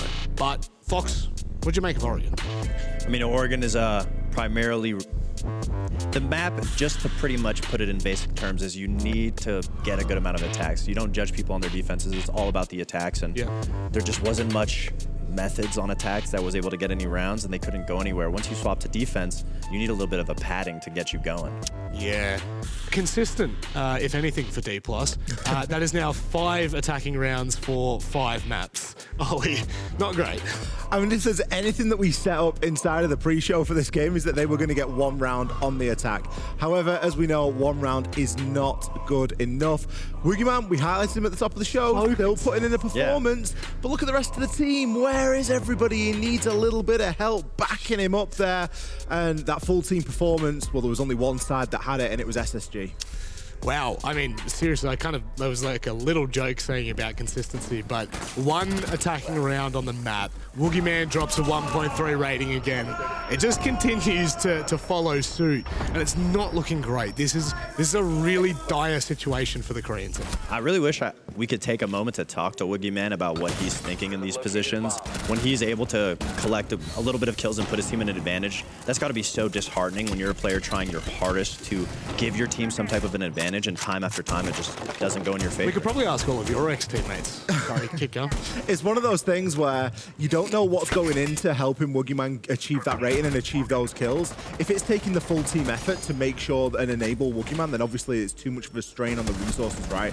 But if he's just going off and finding these kills, whatever it is, it doesn't matter that he's getting the kills. It isn't working because they're not playing well as a side. That's actually a beautiful way to put it. When your star player is shooting up, when people see players like Mowgli, pretty much Mowgli. I mean, when they see players that are that successful on their own, it really is a team effort, and you're putting a lot of those resources on the back of that player. The drones, the setups are essentially to get that guy a free kill or a free couple kills. So if you're investing too much and the rest of the team is suffering because of it, it puts you in a pretty bad spot. Now, not to make matters worse, but we also have a little bit of a clip to highlight. Yeah. Is it some brilliance, or is it? It's some amazing brilliance by Force in the 1v in a 5v5, just being able to play around a Monty, just not letting it scare him or get in his way. He pretty much fights the person behind the Monty, which that's usually where in North America, that's where the first person's going to come to get in your way, is behind the Monty. So he deals with him, deals with the Monty, and gets a pretty much a 3K, which just shuts down the whole execute, which, not to make matters worse, but I don't know what the game plan necessarily was by just shoving Monty into a split doorway with 2 entrances from both ways. It was kind of like you're just getting spit roasted, shot from both sides. There was question marks from the start of that because they tried to ace open the wall, it immediately got tricked off, and you just start thinking, how deep is the strategy? We're like seconds into the round here, and you're just trying to go full send through a single door. Like, you can bring a Monty, but you don't bring him for that. They just kept going, even with the wall getting denied. Maybe if the wall got opened, it makes a little more sense because it pushes the bandit back. But it wasn't opened, and the Monty, I mean, it just took Force. It didn't even take the rest of the team. Yeah, look, it wasn't open, and to be fair, I don't think Oregon was either. It's open, it's shut. Let's go ahead and talk about map number 2, which is going to be taking us to Bank. Ollie, hopeful? Always hopeful. Something that I do worry about a little bit is Dplus's ability to solve the minigame. They really struggled on their attacks to deal with the little mini-games that SSG were putting out there. SSG were playing a fantastic Oregon. They roamed quite a lot. They were giving little problems here and there. I can think of times where players were hidden up inside of Armory. You've got a book below. He's getting beat by Grim, and he still gets away with the kill. I think it was hot and cold. And, you know, he burnt like 40 seconds doing so. Like, that's a minigame that you need to solve quite quickly, quite snappily. Shouldn't really cost you too much. I worry about that when I get to Bank. I don't know if I'm getting too far ahead of myself because Dplus start on the defense, so we might not even get to see that based on what we've seen with the way that the games have been going so far for them. Bank is also a similar map. I would argue it's kind of a bigger version of Oregon. You can apply the same fundamentals and still get away with a lot of those defensive rounds the exact same way. Well, there's only one way to find out whether Dplus are going to have any skin in this game. That's by getting into Bank. Well, I can tell you this, SSG getting banked through the pool, a map that rewards coordination on the attack. They'll be laughing all the way to it, I'll tell you that much, because a Dplus Kia team that really struggles to find that ground on the attacking side. Sure, they start on defense, but the side swap probably ain't going to be pretty. I think they could be making a hefty withdrawal here, if I'm honest with you, Lynx. I think it could look a lot like 3 points. Well, I'll tell you, it's not looking great right there, given the social prediction. I have seen so many 89-11 stat lines this event on the social prediction, and to give the audience some credit, it usually goes the way of the 89, especially in matchups like this. Bank, of course, on the attacking side, can punish any given team if they aren't able to wrangle that vast expanse of space that Bank has and end up falling to be fair, like we saw in Oregon, and as Fox just hinted at, maybe you see someone who seems like they're on an island, but if they're able to get a pick and waste a lot of time, going from that second floor CEO position, then down to the middle, then down to the bottom floor if you're attacking a site like Lockers, you might end up only have 10 seconds left to execute if just one of those small little problems costs you a little bit of time. It can spiral out of control so quickly. Yeah, and I think, you know, given what we saw from Dplus on Oregon, SSG are just going to lean into that. If they're smart, they're just going to set up on basement and have 3 or 4 players out in the map. You know, they need to be careful they don't give the opportunity for the rush and the direct pressure into sight. But yeah, 2 or 3 out on the roam. And just like you said on Oregon, you know, the way you phrased it was just creating those little mini games for Dplus Kia to go and play and just burn away that time. And you know they're going to come 20 seconds onto site and you're going to have 3 guns left and win the round. And I think SSG will probably lean into that. Dplus Kia's strategy in this ban phase as well. We'll see what their final defensive ban is, but for their attacking ban, taking down Ying, who even if the attack, you know, overall maybe didn't have the easiest time on Oregon, leaving Ying in the hands of the attack, which can compensate for potential time lost earlier in the round by saving time in the end, can be very, very useful. But we don't see that same power ban manifest on the defensive side of things. I mean, maybe you could argue Mira, who definitely is a very strong operator who can change the way you approach a bomb site, but Solus, Azami, Fenrir, Tubarao, and happy number 5, Valkyrie, all left up for the defense to play with. Now, we might not see all of them in a given round, but when Solus and Azami are up, especially, it feels like those are the go-to ones people will go to on Bank. The Azami to hold specific positions, and the Solus, just like we saw Yas do on Oregon, run around and reduce as many drones as possible before the prep phase ends. Yeah, interesting to see that operator maybe switch hands here. Woogieman going to be on the Solus instead. Yas moving across to the Azami. We did see it switch around a little bit on Oregon, but Yas was just having such a field day on the Solus. But it will be mixed up. They will head up to the top floor to kick things off. It's going to be CEO. And one thing I will guarantee you, given that Dplus Kia have only managed 1 attacking round per map so far, is that they need a very good start on the defense. They need to get as many numbers on that scoreboard as is possible. And with all those operators up, it becomes a very, maybe not an easy prospect, but one that could be very manageable. Maybe not a 6-0 or a 5-1-half, but a 4-2 Dplus Kia would be content about and happy about. Another operator that isn't, say, on the same level as an Azami or a Solus, but Castle on Bank, this is probably one of his best maps, or at least his most played maps. Because of how big it is, you can't just go defending the entire top and middle floor, especially with such open areas like main lobby and square. Trying to defend all of that is going to be a bit of a problem. So you use those castle barricades to limit what you have to defend a little bit. Throw one on, say, the curved circle desk on the front side, or maybe throw one on the middle floor, cut off that beeper's position to allow rotations through and through. And with SSG committing to a full clear, seemingly starting to move towards that CEO rappel, if Soldiers got some cover on some of these windows to hide behind, he will be more than happy to stay in this position a little longer.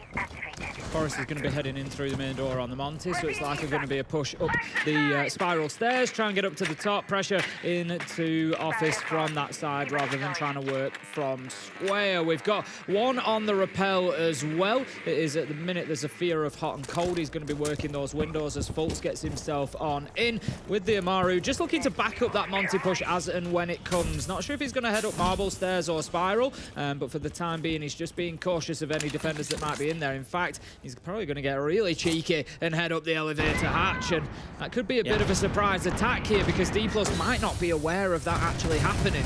And this is normally the position that can undo a Monty push from the front end. Ironically, despite the attack crumbling it into pieces, there's nobody actually in that elevator. Fultz thought he was going to get the backstab, fly up the hatch, and then get the control to allow the Monty to push forward. It just so happens that everything around that position, except the Monty, completely collapsed when push came to shove. Now in a pretty much unwinnable position, Forrest vaults over the spiral staircase and bonks Woogieman on the head. Double melee down and then out for Woogie. A 1v2 position, Forrest does have time to recover the diffuser, Tim, but again, with a shield in hand and not a lot of time for intel. Doesn't seem like a very likely prospect. SSG get this one. It's unlikely, but certainly a 1v3 clutch with Monty having collected the diffuser would be one of the all-time great clutches. I think it's fair to say. He's actually going to make a move here, Forrest. Go in and try and put that diffuser down, and I think he's going to get away with it. Yas isn't really challenging quickly enough. He's come off the diffuser now instead of going for the plant. I think he was hoping to bait them out. That 1v3 becomes 1v1, and there's a real opportunity for this to go down. Coated isn't moving yet. He's low health as well. So winnable. What, this could happen, Forrest. He gets the shield up. How is Coated gonna deal with this? He's gonna take next to nothing. Forrest, he turns around a 1v3 on the Monty, including a plant. I've said it before, I'll say it after. That's one of the best clutches you're ever gonna see. Yeah, that's a chalker, buddy. That's a tough one to come back from, and to start out the game on your opponent's pick. Fultz just said in chat the Anatun Tech. You are damn right, my friend. You are making one of the greatest shield players in the world proud. Cyclops might not be here, but did you see that flick on the second kill? I don't want to speak about it until we see it, because this start with Woogieman, meleeing him on the floor, that's ridiculous enough. But look, he flicks up to cover his head as he takes the gunfight. It's almost... You know how people will take out the shield, put it away, turn around, and flick back out? That's almost like doing the same thing, except ADSing with a pistol. I don't think I've ever seen that before, and I highly doubt I'll ever see it again. But god damn, Forrest just won that round in style. That is absolutely unbelievable what we've just witnessed. What an unreal play from Forrest on the Monty. The thing is, a 1v3 clutch is difficult at the best of times, even when you've got a regular gun in your hand. Not only that, he played the diffuser, he tried to bait them out, he then moves off, finds the kill, then puts it down. It just, everything came together for him, and Dplus Kia must be sat there stunned right now. I mean, you saw Coated after that round. His head was in his hands after round one, and honestly, for good reason. I mean, sure, there were some misplays there, but when you get styled on to that level, you just think to yourself, how did that even happen? How did we mess up? You've just got to push him together. That's all you got to do. Just push him at the same time. There's nothing he can do about it. But no, they fed him 1v1 opportunities, and boy, will they rue the day. Forrest, he just stood in the middle of sight. He doesn't have the diffuser. He can't put it down, but he's there. First of all, Forrest after that 1v3 was like, I'm upgrading myself to 417, all right? I'm killing people in 2 shots. And then he's like, hey guys. He's just hanging out. So, I can't see everything, but Red Hall is clear. And as we know, there's 1 player in gold and a 1 player bottom green. He's cut down the first, that's Damali, and now knows about the next player sitting inside a gold. Soldier's giving the call, but so is Forrest. Ashen and Jane, I know that last player, he has the diffuser inside a garage at the moment. Now he's backing out, as Dplus Kia are surely wise to this, and they're not rotating back just yet. They're still, likely waiting to play the retake. They know what SSG are gonna do. They're waiting to call their bluff. They're saying, come in and plant. We'll go for the retake, but now SSG are taking down the players holding these positions. Yes, could be an important factor here. He's trying to make his way back through onto the flank. Woogieman continues to challenge, can't quite find his shots. They know he's there, but they just keep giving him the opportunities. Fultz gets caught out throwing a flashbang. It does back Woogieman up, but he takes a lot of damage whilst he goes. And then Yas is on the challenge as well, trying to support. And SSG is scrambling a little bit at the minute. Yas manages to take down Fultz, 3v4. And this is not good for an SSG that was stood inside a site after 40 seconds. Oh, this is a very, very different look, but still have the advantage. There's also a great read from Dplus Kia, but we'll get to that later. This is still around, very much in action. Ashen, 2 different defenders surround him. 1 around gold, 1 on bottom green. 3 defenders, all remaining players right by Ashen. Moving 1 step he could find and meet his end. Indeed he does. Soldier cuts him down. SSG now into the execute, into a 3v3. J9 looking to push forward and get What is Forrest doing? Potentially. Forrest has managed to work his way in. He's been here before. He's been here at the beginning of the round. Forrest walks into gold, manages to get a kill. 2v2. J9 is going to try to hold on to this. I think he sticks it hot and cold, gets shut down. J9 comes off but doesn't have time to get his rifle up, and it's going to be a Dplus win in what is potentially one of the strangest rounds of the basement site I've ever seen on Bang. One of the strangest, but you really have to give credit to Dplus Kia that round, because let's just recap the whole thing, okay? We cut to Forrest 30 seconds in. He's literally in the bomb site, just sitting on the CCTV bomb chassis. And he's just calling to his team, hey guys, it's clear. And SSG aren't rushing in. They start moving in to take the control. Once Forrest gets that first kill, then SSG say, all right, let's blitz in. But then something happens that gives J9 pause. I think because they realized, sure, there was nobody on the site, but that means Dplus Kia have upwards of 4 players, 3 to 4 players upstairs who are watching hatches, and watching the hatch, J9 would have to cross under to go for the plant. And Dplus Kia made a brilliant call. They said, okay, SSG want to rush the bomb site, they should do it. Because what are they trying to do? They're trying to get us to all rotate right now to have chaos in the comms, create a very hectic round that they can exploit with their position in the site, and likely get a man advantage and win the round, not on a plant, but on kills. So instead, they said, go on SSG, plant. We dare you to do it. And instead, SSG didn't. Perfectly understandable, because if they start planting, they have a gun down. Dplus Kia would then have a chance to get the advantage with 1 gun on the floor. It was a true battle of wills between those two, and Dplus Kia happened to prevail. But as you said, these have been 2 extremely crazy rounds in different ways. Oh, heading into round 3 then, feeling drained already with the energy and excitement that this one is bringing. It's 1 apiece at the minute. Dplus needing to lock down as many defensive rounds as they can. As a reminder, if we're looking realistically at things, Dplus have won 1 attacking round per map that they've played so far at SI24, so they need to be looking to lock down as many defenses as they can. This time they're going to be defending open area and cafeteria, so it's going to be a top floor clearance coming in from SSG. There is a couple of the defenders up there, Damali and Corton at the minute, playing in and around stock, and Janitor Yash joins them as well inside and around of that CEO and office area. First Dokkaebi call going out. Ashen can hear some of those ringtones. Those bulletproof cameras if they don't get just the right angle. They are. Gas does find one, though. Folds on the top floor. Force just repels on in. 4v4 now. Ashen also still applying pressure to the main lobby. Soldier on the other side of that circle desk on the middle floor. Final Dokkaebi call goes out. Ashen hears it. He knows someone is around this position. But Dplus Kia's credit, they're not biting. There's 1 barricade on the left, and it's open to the right, but Soldier knows he doesn't need to peek right now. The setup is fine. They have an equal man count, and whether they know it or not, Forrest is on 1 HP. This is still a decent chance for Dplus Kia to win this round, not on repelling and execute, but just holding these positions up top. Immediate pressure then found by Damali. Hot and cold just going in with the skeleton key, taking him down. Out go the Legion mines as well. Corton peeks around. They've no idea that he's in Janitor, and Corton springs the trap, slams them for a double, and all of a sudden Dplus Kia are back on the up. 3 versus 2 with a very low health Forrest. Not looking good for SSG in round 3. No, not at all, but I said those exact words in a very similar position and ate them approximately 1 minute later. This is a very different spot. Somebody on the marble stairs, and Ashen isn't aware of it. The beeper gives away his position. Soldier's able to peek up and finish him off soon after. Forrest still at 1 HP from his earlier engagement in the round. He's likely... Of course he's in the bomb site. Where else would he be? He uses the flame bolts to try to cause Woogieman to give away a position, maybe to find another kill, but the shock, the lightning from her shield at this point can be the undoing of Forrest. And I think he's accepted his fate, trying to go for it. 1 melee down, but Soldier finishes him off. Dplus Kia take the lead on Bank.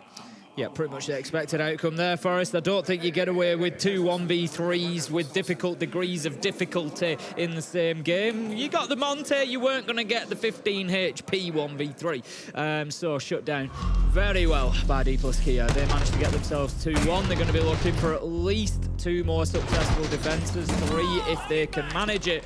And we're going to see them heading back up to that top floor this time. I mean, realistically, I don't think they need to be scared of the top floor. They lost to a almost sort of, you know, freak 1v3. It's going to be so rare that you actually see something like that completed. That, you know, that is 1 in 1,000 or more in a 1v3 with a Monty like that. So I think they're going to be fairly confident getting themselves back up here. We're not going to have the Monty brought along by SSG. You know, they've sort of run that race. They're going to bring something a little different. They are going to have the Ursa, so a little bit of a shield on side, but just a bit of a different vibe. And that Monty clutch, not only is it 1 in 1,000, it's also the 1 round SSG have won so far. Assuming Dplus Kia just win a 3v1, it'd be 3-0 for Dplus Kia right now, and SSG would very much be on the back foot, trying to find a way to get into this attacking side. And with this rotation to the Osa, to the Grim, and the Capitao, I have to imagine this is going to be a CEO execute. Not necessarily a rush. Normally we see an Amaru to kind of telegraph that, but here, you put those talent shields, break open the CEO windows, use those Bs as well, and as you do with Grim, trying to clear out the bomb site and some of the immediate areas around it to reduce the amount of angles you have to worry about once you go for that execute, and then use the Capitao for fire bolting, doing the similar job to the Bs and using the smoke bolts to clear and close off angles. Ashen taking very quick control of the spiral stairs. Like to see this from SSG. Know that if they just try to go straight into CEO, there are a lot of crossfires and potentials for C4s from below to hurt them, but Ashen has instead decided to translate this not into first floor control, but second floor pressure with the drone in front of him guiding the way. Definitely needed to pick up the opening kill or 2 here, SSG, and they've, you know, they managed that a couple of times here and not been able to lock out the round. This time they need to go on and get that advantage. J9 are going to be opening up Kanto wall there to give the long angle. If you're wondering why that wall gets opened, it just gives the long angle all the way down to Janitor's door, makes it difficult to play outside of stock, to rotate anywhere past vending, and just really sort of hamstrings the defense a little bit in terms of availability of movement. And it makes the utility you're going to use inside of the site that much better, because if you force them out of the hallway and force them into positions like the meeting room or CEO or the closet, they're going to get detected by those Bs. They're going to be affected by those firebolts instead of having basically a sort of release room to allow them to say, oh, there's a lot of pressure, I can back off here and be safe. No, they're forced to either rotate around the utility with minimal space to move inside and around the site, or they're forced to just stay in it and try and stand their ground and fight. Yas just barely proning underneath those castle barricades, but as the first bit of utility comes on in, SSG are almost in a position to go for that take, but a huge 1v1. Damali sacrificing no utility to take down a window repel player for SSG.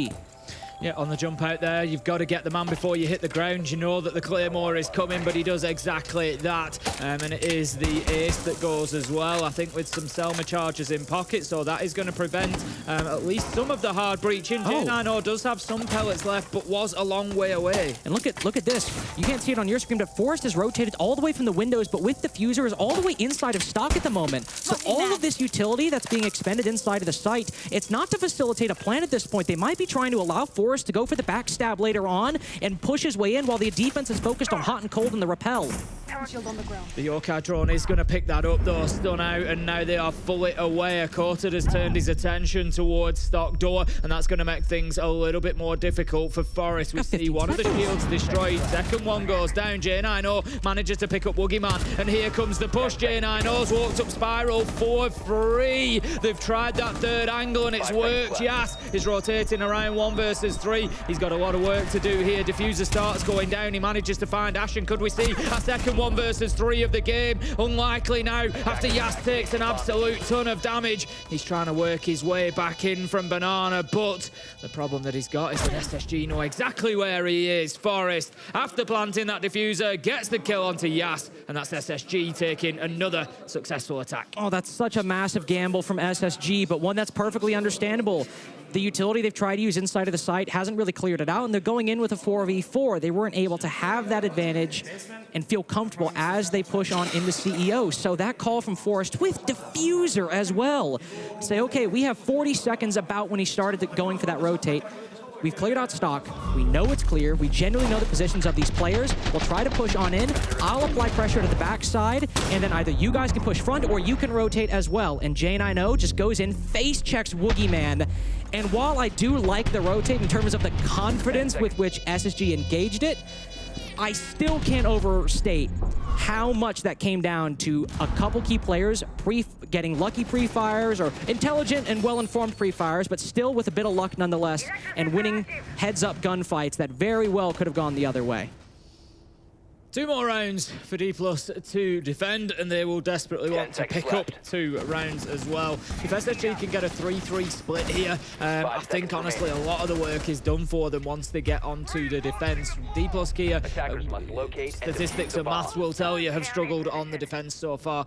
Sorry, on the attack here at SI24. I can't see that changing on such a big map like Bank. SSG can just sort of flood the entire map with utility and players and just give Dplus Kia far too many problems to deal with. Time has been their big issue, and it's an easy one to burn away quickly on Bank. So SSG will, I'm sure, be looking for one more successful attack as the mark of a good half for them. Anything after that will be a bonus. I agree with your characterization. I mean, it hasn't had as many plays as, say, a Clubhouse, but Bank 4 times played so far, and just like most of the other maps, is defender-sided. 65% overall, and all of the mainline bomb sites, save for Teller's Archives with only 2 rounds played, have above a 60% defensive win rate, and Locker's CCTV pushing into the 70s.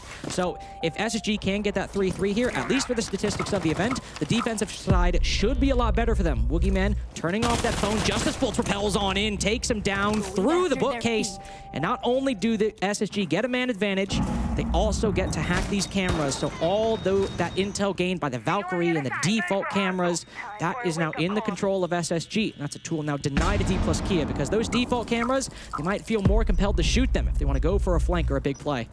They know that there's one in behind the teller's desk there. J9O just taking the cam out as well. Predicts that he's going to be challenged by the Mozzie. It's Ashen who actually manages to get a kill. The Mozzie was downed as well. So we're effectively 4 versus 2, but Damali there for the trade onto J9O. Leaves us 3 versus 2 with Dplus Kia scrambling back to site now. Damali and Soldier, the only 2 left alive. And SSG, they've got all the time in the world here, Lynx. All the time in the world, and that's the power of the 417 when you're given 2 1v1s. If you can just hit 2 shots, you can at worst down a player from that range, and that's what happened. We see Coda take the gunfight in the elevator, 3 shots and he's down. A player tries to swing from the other side of the doorway, he's downed as well. The benefit Dplus Kia have, I suppose, is they have this Pulse who can play in gold and find where SSG are pushing from. So even though they're in a disadvantage, they can try and coordinate with Damali and use those C4s to get something done. But while Ashen's down, Forrest just walks on in, blinds Soldier, and pushes forward a little more. Damali now in a 1v2. 1v1 technically with Hot and Cold, the only gun actually up at the moment, but he'll retreat to allow Forrest to get the bomb down and force Damali into a very, very difficult position. That's it, Forrest now. Shield back in front of his face. He can just roam around. He's given him the information. Meanwhile, you will notice that Hot and Cold has fled upstairs to get that superior vertical angle. Just needs to be careful of the push from Metal, which is where Damali might go now, but Forrest should have that information. The fact that Damali isn't pushing into sight should tell Hot and Cold what he needs to know, and it certainly does. He's going to dip away, doesn't need to take that fight. Damali cannot deactivate that diffuser from up here, so he's going to have to go back to sight, and when he does, Hot and Cold will simply rotate back in. Forrest has made the call. You can see Hot and Cold moving above us, and it is almost certainly over for Damali. SSG just completely aware of the moves they need to make in that post plant to both force Damali's position and then what they need to react in turn to keep him in this perpetual loop of having to retake, but then Hot and Cold doesn't bite, just lets him run around to the top floor. So once he drops down, Hot and Cold then moves back in. You put it perfectly, just this never-endless cycle that Damali simply can't break away from. SSG do get an opening pick that time, and one that gives them some intel, and while it was a 5v4, what really makes it is this set of engagements by the front lobby. Ashen also working his way around through Archives. I wasn't aware of that dimension to it, but adding that alongside J9O pushing lobby, sure, it was technically a 2v3 in that entire main lobby, but because the 2 players peeking J9O gave him 2 1v1s, it might as well have been a 2v1 with J9O and Ashen coordinating where they wanted to push and what J9O needed covered, and Dplus Kia instead taking, sure, there with some planning, but still it ended up being solo engagements that gave SSG the true advantage they needed for the execute. Heading into round 6 then, final defensive round for Dplus Kia. It is going to be open area again. We saw them defend it back in round 3, and they defended it successfully. They'll be looking for more of the same. They'll be desperate for more of the same, to be honest. I said a 3-3 half would be looking pretty good for SSG, which you backed up with the stats for me, Lynx, and it looks like they've at least secured that, and a 4-2 is going to make it even more difficult. And the thing is, you've kind of got to put on top of those stats, you've got to account for the team that we're talking about as well. So Bank is defender-sided, but how defender-sided is it against the Dplus Kia side that can't attack? You know, those numbers potentially go further up and up. They get that little buff because the team has not been able to utilise its time effectively. Fulton going to head on to the upside down rappel, looking for that top floor clearance to kick things off. Need to deal with Yas, who has been a continual thorn in their side so far when Dplus Kia have been on the defense. These Solus players have definitely caused a bit of problems for SSG, not only in terms of destroying drones, but they have been the wiliest of roamers. Very difficult to track down, often having support, in this case Coded, who was playing this position before, sitting inside a janitor and providing support for these players who are pushed far up inside of CEO. So the setup for Dplus Kia is not bad whatsoever, and SSG have struggled to deal with it. Ashen just face checking an angle, not once but twice, does manage to down Soldier and provides some much needed relief. Damali takes down Forrest, the Hibana to start off the round. On a basement execute, that can be very, very difficult, but SSG suddenly have a 4v2. My apologies, it's not the basement bomb site, but frankly, doesn't really matter in the long run. The kills are happening on so many different portions of the map, barely in relation, it seems, to SSG's potential plan for an execute later on. And Yas, who seemed to be the most forward-positioned player, ends up being the last guy alive alongside the biggest anchor you could get on Dplus Kia. A very odd pair right now. Yeah, it's one of those situations that I'd describe as 4 versus 1.5. You've got that shield.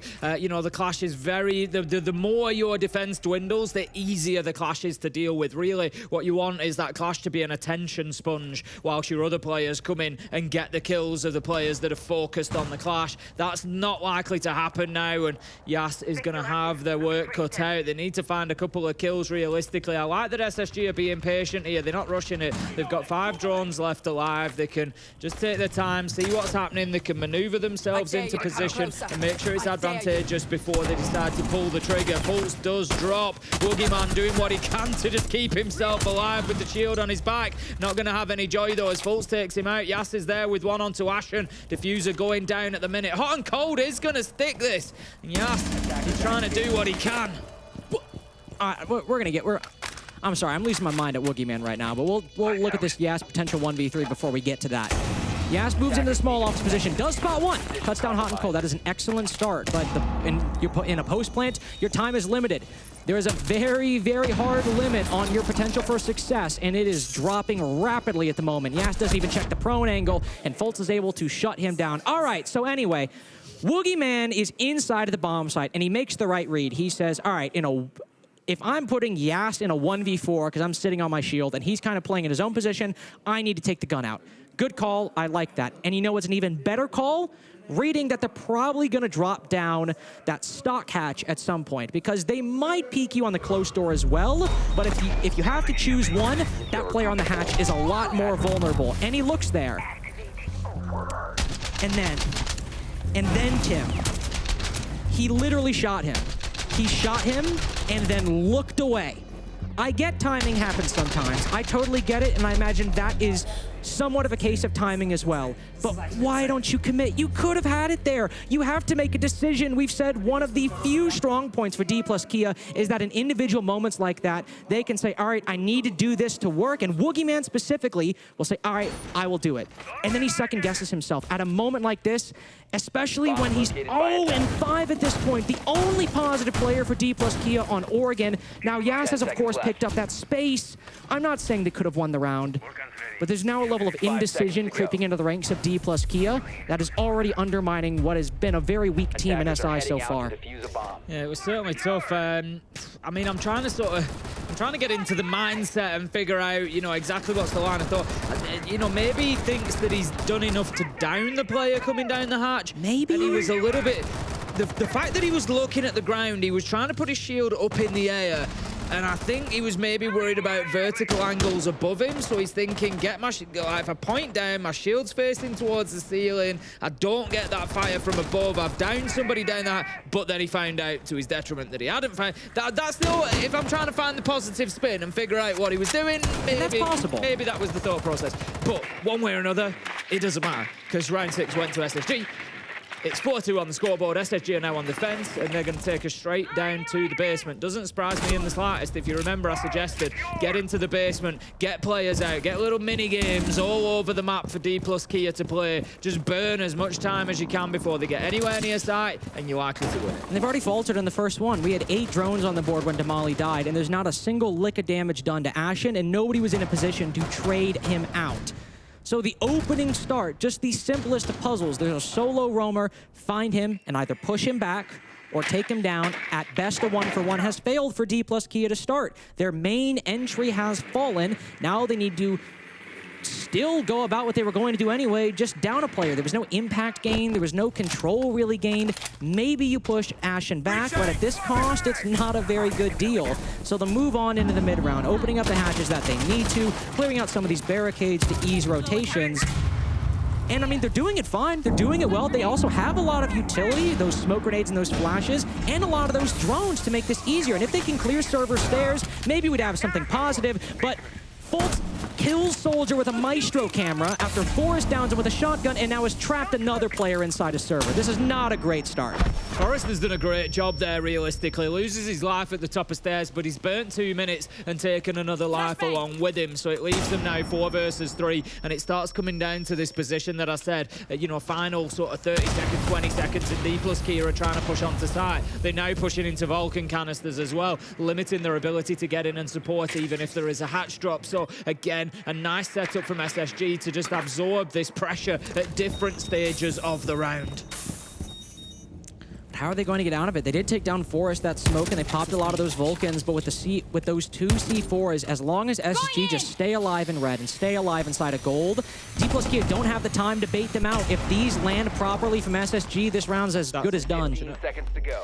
The Habana pellets have not opened the wall cleanly, and I'm not sure if they can actually go in through there. Corted had to rotate up above. He's going to get himself onto that rotate, but they know. Out goes the Nitro. Easy as that. As you said, quite rightly, Lynx, there was no opportunity for them to come off that plant. They just had to stick it, Nitro or not, and that's going to be a very clean and easy round for SSG. Yeah, maybe you have Woogieman who can shoot the C4 out of the air, but how close that gold position is to that plant spot, which I will say, by the way, is probably the position you should go for in that situation, especially because the X-Kairos holes were so small.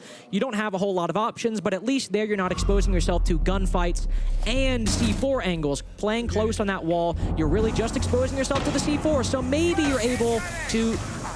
Okay, I was curious. I'm like, did he actually get down by the Evil Eye completely, or did he get down by the shotgun? But there you go. Woogieman is too focused. Not too focused. He just is focused on the doorway because that's where the most immediate threat is. But in the 3v4, you don't have the ability. You don't have the advantage of, well, I suppose personnel to watch all the angles you want. You have to make a decision, especially when somebody's planting, and there's not a lot of good options at that point for Dplus Kia, and it's just a shame that we're starting out with SSG widening that lead further. This game is seeming almost inevitable in some respects. Yeah, SSG going to take open area. It's not always top floor that's the second site choice, but I'm not sure here whether SSG would normally take top floor or whether they've brought in the third choice site, and again, it's just leaning into what I suggested. If you go to top floor, it gives Dplus Kia an opportunity, almost forces their hand to play directly in towards site. They don't need to worry too much about the rest of the map. Go to open, they've still got a top floor clearance to do, so it's still another one of those scenarios where you can say, yeah, we're going to give you this, but we're going to give you loads of other stuff to do around the map. If anything, I would say that the top floor site in attacking terms is probably the most sort of direct. So again, SSG just leaning into those time problems that Dplus Kia continue to have. We had the Vulcan canisters on the Locker's defense to really punish it once we got into that low time execute. We have the Yokais here from Ashen who have Dplus Kia try to go for a plant. He can just hop on the ceiling, stun him, stall for a few more seconds. And we also have Fultz on that Solus who can do damage to Dplus Kia's drone economy because 45 seconds in and 4 are already down with nothing gained from Dplus Kia. They'll have to deal with Fultz, whether it's just finding him and even if it's as simple as finding him and just moving their drones around him. If they're not confident in their roam clear, maybe that will help at least a little bit.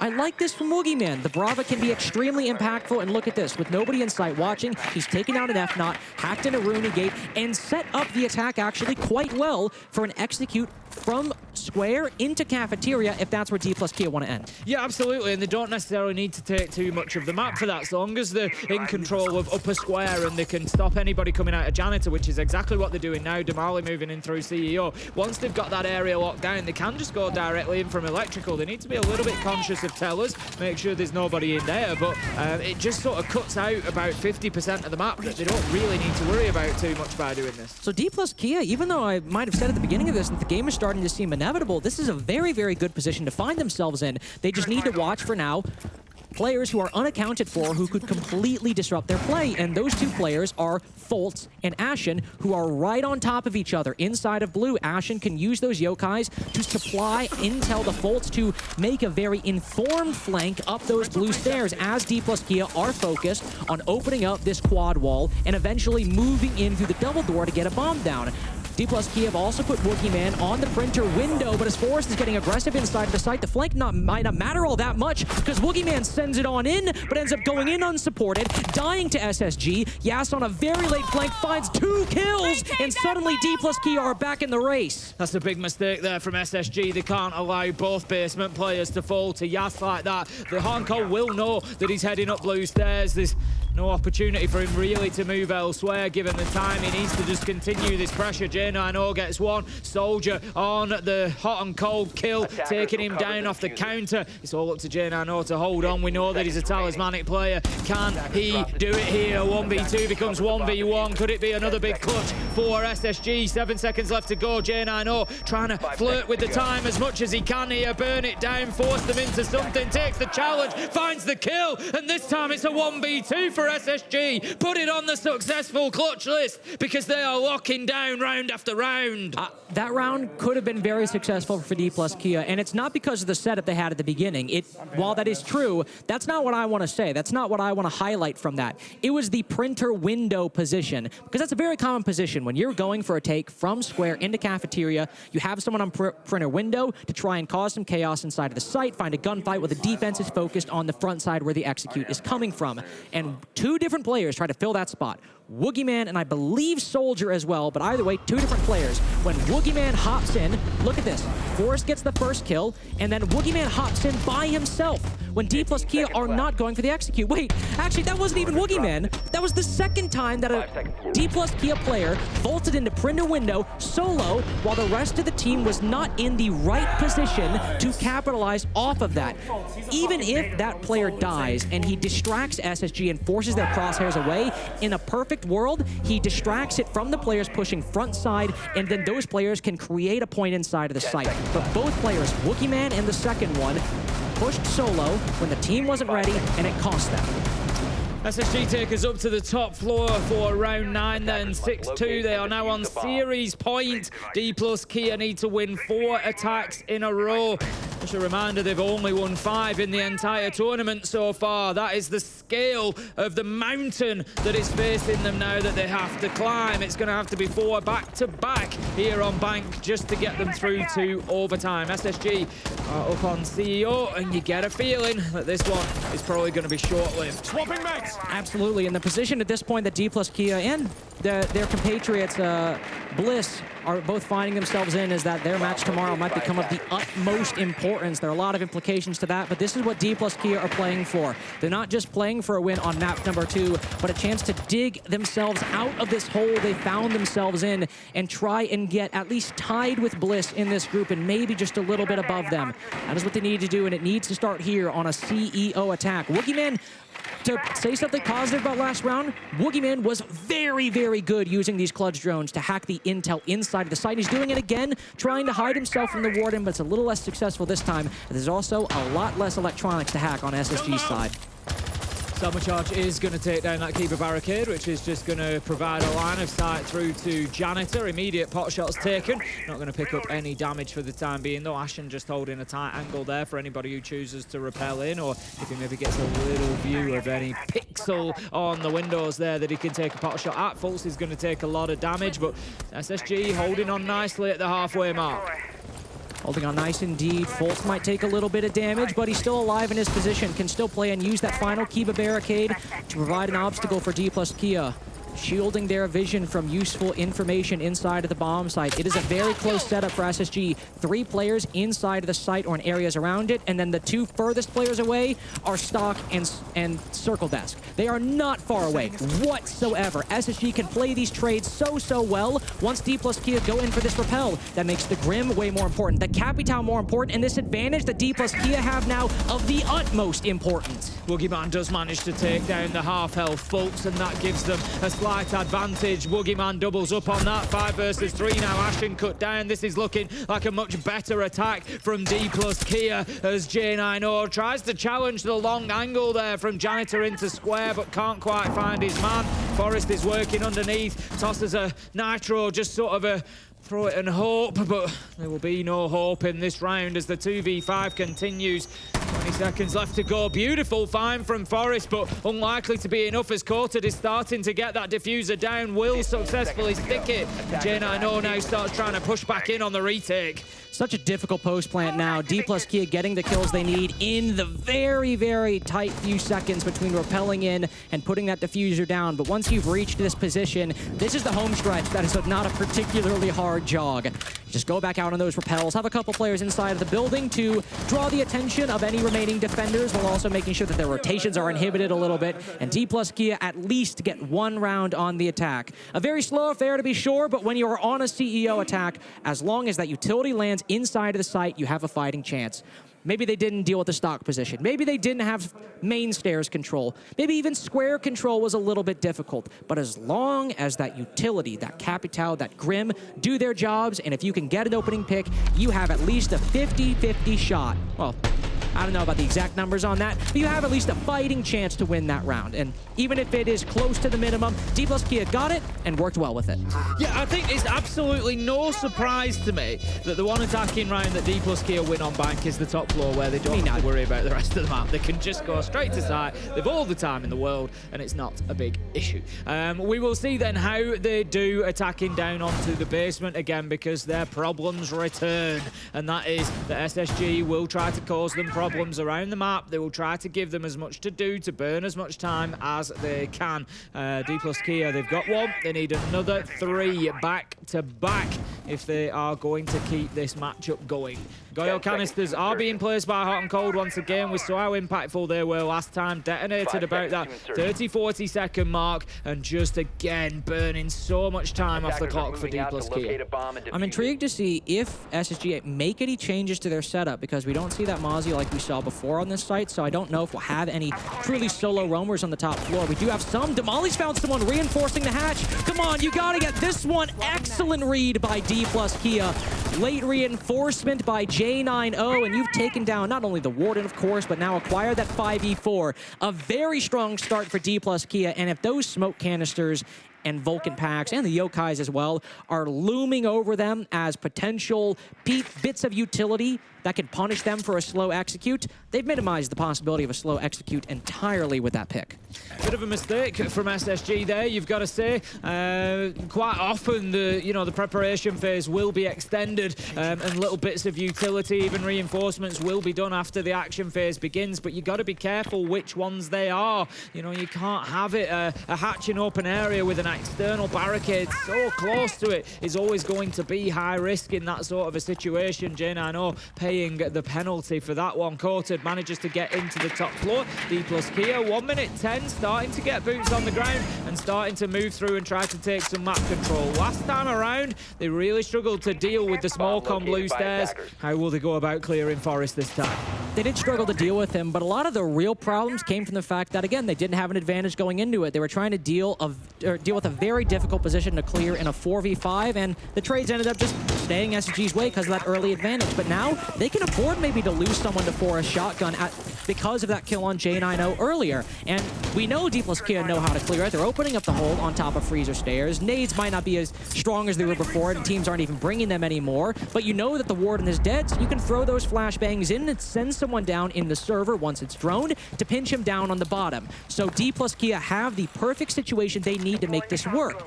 The other issue that's starting to creep up is time, as we always talk about. And if you get too low and you haven't dealt with all those Vulcan canisters or smokes inside of the site, they could cost you, even if that server stairs clear works perfectly. Yeah, that's it. They've got the server stairs cleared by opening the hatch. Forrest has actually retreated back into site. He wasn't going to play his life there. He knows how important those Toxic Babe canisters could be. Not only that, they've got Vulcan canisters still, which have been detonated. They've got Yokai drones. SSG have got all the tools they need to delay. And that is exactly what they continue to do. That Vulcan canister is going to burn until about 10 seconds remaining. This is going to be last ditch coming in from Dplus Kia. That is a big pickup, managing to get that Yokai drone, but do they know that there's a second being held in reserve? Here they go, looking for the drop, pushing on in. Forrest, he gets coated, puts the diffuser down cold on the ground. It looks like it's going SSG's way with 2 seconds left to go. There's no chance to plant, and they're going to run out of time again. Dplus Kia can't get it done, and SSG lockout bank 2-0. Just such a strong performance from SSG in both maps, 7-3 to 7-3. And while they weren't flawless, we did see them make some mistakes, just as it has been before. It was small mistakes, individual mistakes. The overall strategy from SSG is still quite sound, and this team, as we reach now, that's the last match they played. They played 4 days. They've got the day off tomorrow. This is the end of their group stage run, and the only game they dropped was to Wolves. Everything else, even against FaZe Clan, they got 2-0 victories by the end of it. A performance in the group stage that they can absolutely be proud of. Whereas with Dplus Kia now, Tim, it's do or die tomorrow against Bliss. It is a lot weighing on their shoulders now if they want to keep the run in SI going. As far as SSG are concerned, I've said it before, I'll say it again, this is a team that is on an upward trajectory. That much is for sure, and they're starting to show it. I know that came against a team that might struggle at the tournament overall, but you can only play the team in front of you. They did a great job of that. I look at the way when they got onto defense, they recognized what Dplus were struggling with, took server, took open area, anything they could have an extension on to burn more time. SSG went for it because they knew where the weakness was and they played around it. Great from SSG. A clinical game and another day at the office for Spacestation. Great job to end their group stage, and we have the desk to break it all down. That we do. Thank you very much for that, Lynx and Ace. Another win on the board for SSG, and a little, I would say, a little less surprising. Yeah, it was a little less surprising, but I mean, nonetheless, getting a good amount of points and that being your last game of just phase one is comfortable. I mean, you ended it off on a win. Yeah, and that's pretty much all you can ask for, I think. And you don't want to get tripped up on the games that you should be coming away with a result in. You know, it'd be very easy for SSG to come into here underprepared and not really, you know, take this opponent seriously. But they took Dplus seriously, and that was what was great to see. It's a team that has as much right as anyone else to be here, and I think SSG played the game that was in front of them fantastically here tonight. Do you have any takeaways for Dplus here, positive takeaways to look at?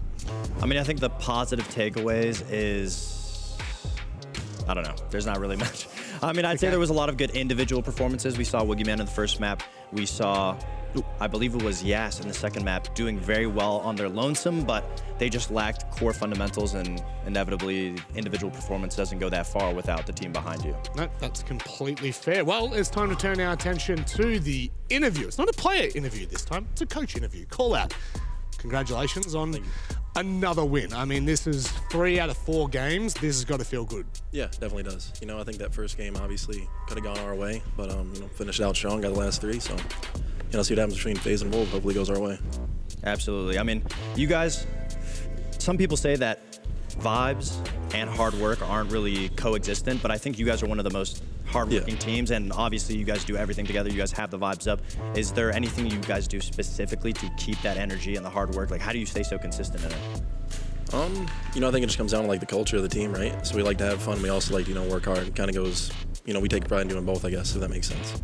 Oh, absolutely. That's fair enough. I'm going to ask you about the noise, the culture that you're talking about. How have you cultivated that? How has that come to be? Do you think that that is, you know, a primary face of the team? Is that something that you have tried to cultivate, or is that something that's just grown? You know, obviously it starts with, you know, us kind of talking about what we want it to be, but then it grows in its own thing over time, which it kind of has, obviously, you know. We got like the garfish and like all those ridiculous pictures and kind of just like goofy stuff going on. That wasn't like something we planned out. It kind of just, you know, evolved on its own. But we had an idea where we wanted it to be, and, you know, it's kind of grown past it at this point, I think. I think something that everyone would like to know is when you play against a team that arguably people would say that you should win against, Yeah. how do you go about not maybe messing it up? Do you change anything in your prep? Do you prep harder? You know, we always talk about like the gray face mentality, where it's like we treat every team like a gray face, like we respect everybody the same, you know. So D+, FaZe, they're all the same to us. We still prep the same, we still go out and try to play the same. Perfect. All right. Well, we'll keep it short. We'll keep it sweet because we're going to see more of you throughout this tournament. Yep. Of course, pushing through to Phase 2. Have you got anything you'd like to tell the viewers at home? No, just hopefully we can get it done for y'all in the playoffs. You know, that's it. Nothing else. Keep Short. it classy. Yeah, Yeah. short, sweet. That's all it is. Mate, thank you very much for joining us on the desk. Thank you. Okay, so the overall picture now, 0-2, 3 times here for SSG. The only game that they have lost was against Wolves, a Wolves that, by the way, is looking very strong. So when we're looking at this in particular, I mean, standout player, it's pretty easy. It's pretty easy to find a standout player on this. Could you potentially find me one, Fox? Yeah, Forrest clearly did phenomenal today. Obviously, he is usually more on the back line as a support player. Most people look to him as one of the most aggressive support players when it comes to North America. He's very unpredictable. He's always making plays that you wouldn't normally see somebody who's holding so much utility do. He goes for these aggressive plays, these aggressive peaks, and more often than not, when he catches people off guard, it actually works out very well for him. Some of Forrest's positioning today was fantastic as well. You mentioned there catching people off guard and being that aggressive force and that person that is really getting up in the face of Dplus. Forrest did a great job. He played a lot of shields today. We saw him on a Monty. We saw him on a Blitz. We saw him also deal exceptionally well with a Monty in the previous map of Oregon. That's one that we highlighted a little bit earlier on. For me, top to bottom, SSG, you know, it was a fantastic performance. They did exactly what they needed to do here today. And, you know, a bit of an underperformance on the side of Dplus. Like, okay, they've not set the world on fire so far inside the group, but where was Woogieman today? Missing, unfortunately. And that's just I mean, in map 1, not missing. Yeah, he was there map 1 a little bit. Map 2 was a little bit more of a struggle, and I guess that probably sums up D+ as a whole, just unable to really get anything strung together consistently, or we say consistently bad. You know, it's two sides of the same coin, Fox. Takeaways for SSG though. Let's keep our attention on the North American team here, who have gone 3-1 in the group. Where are your expectations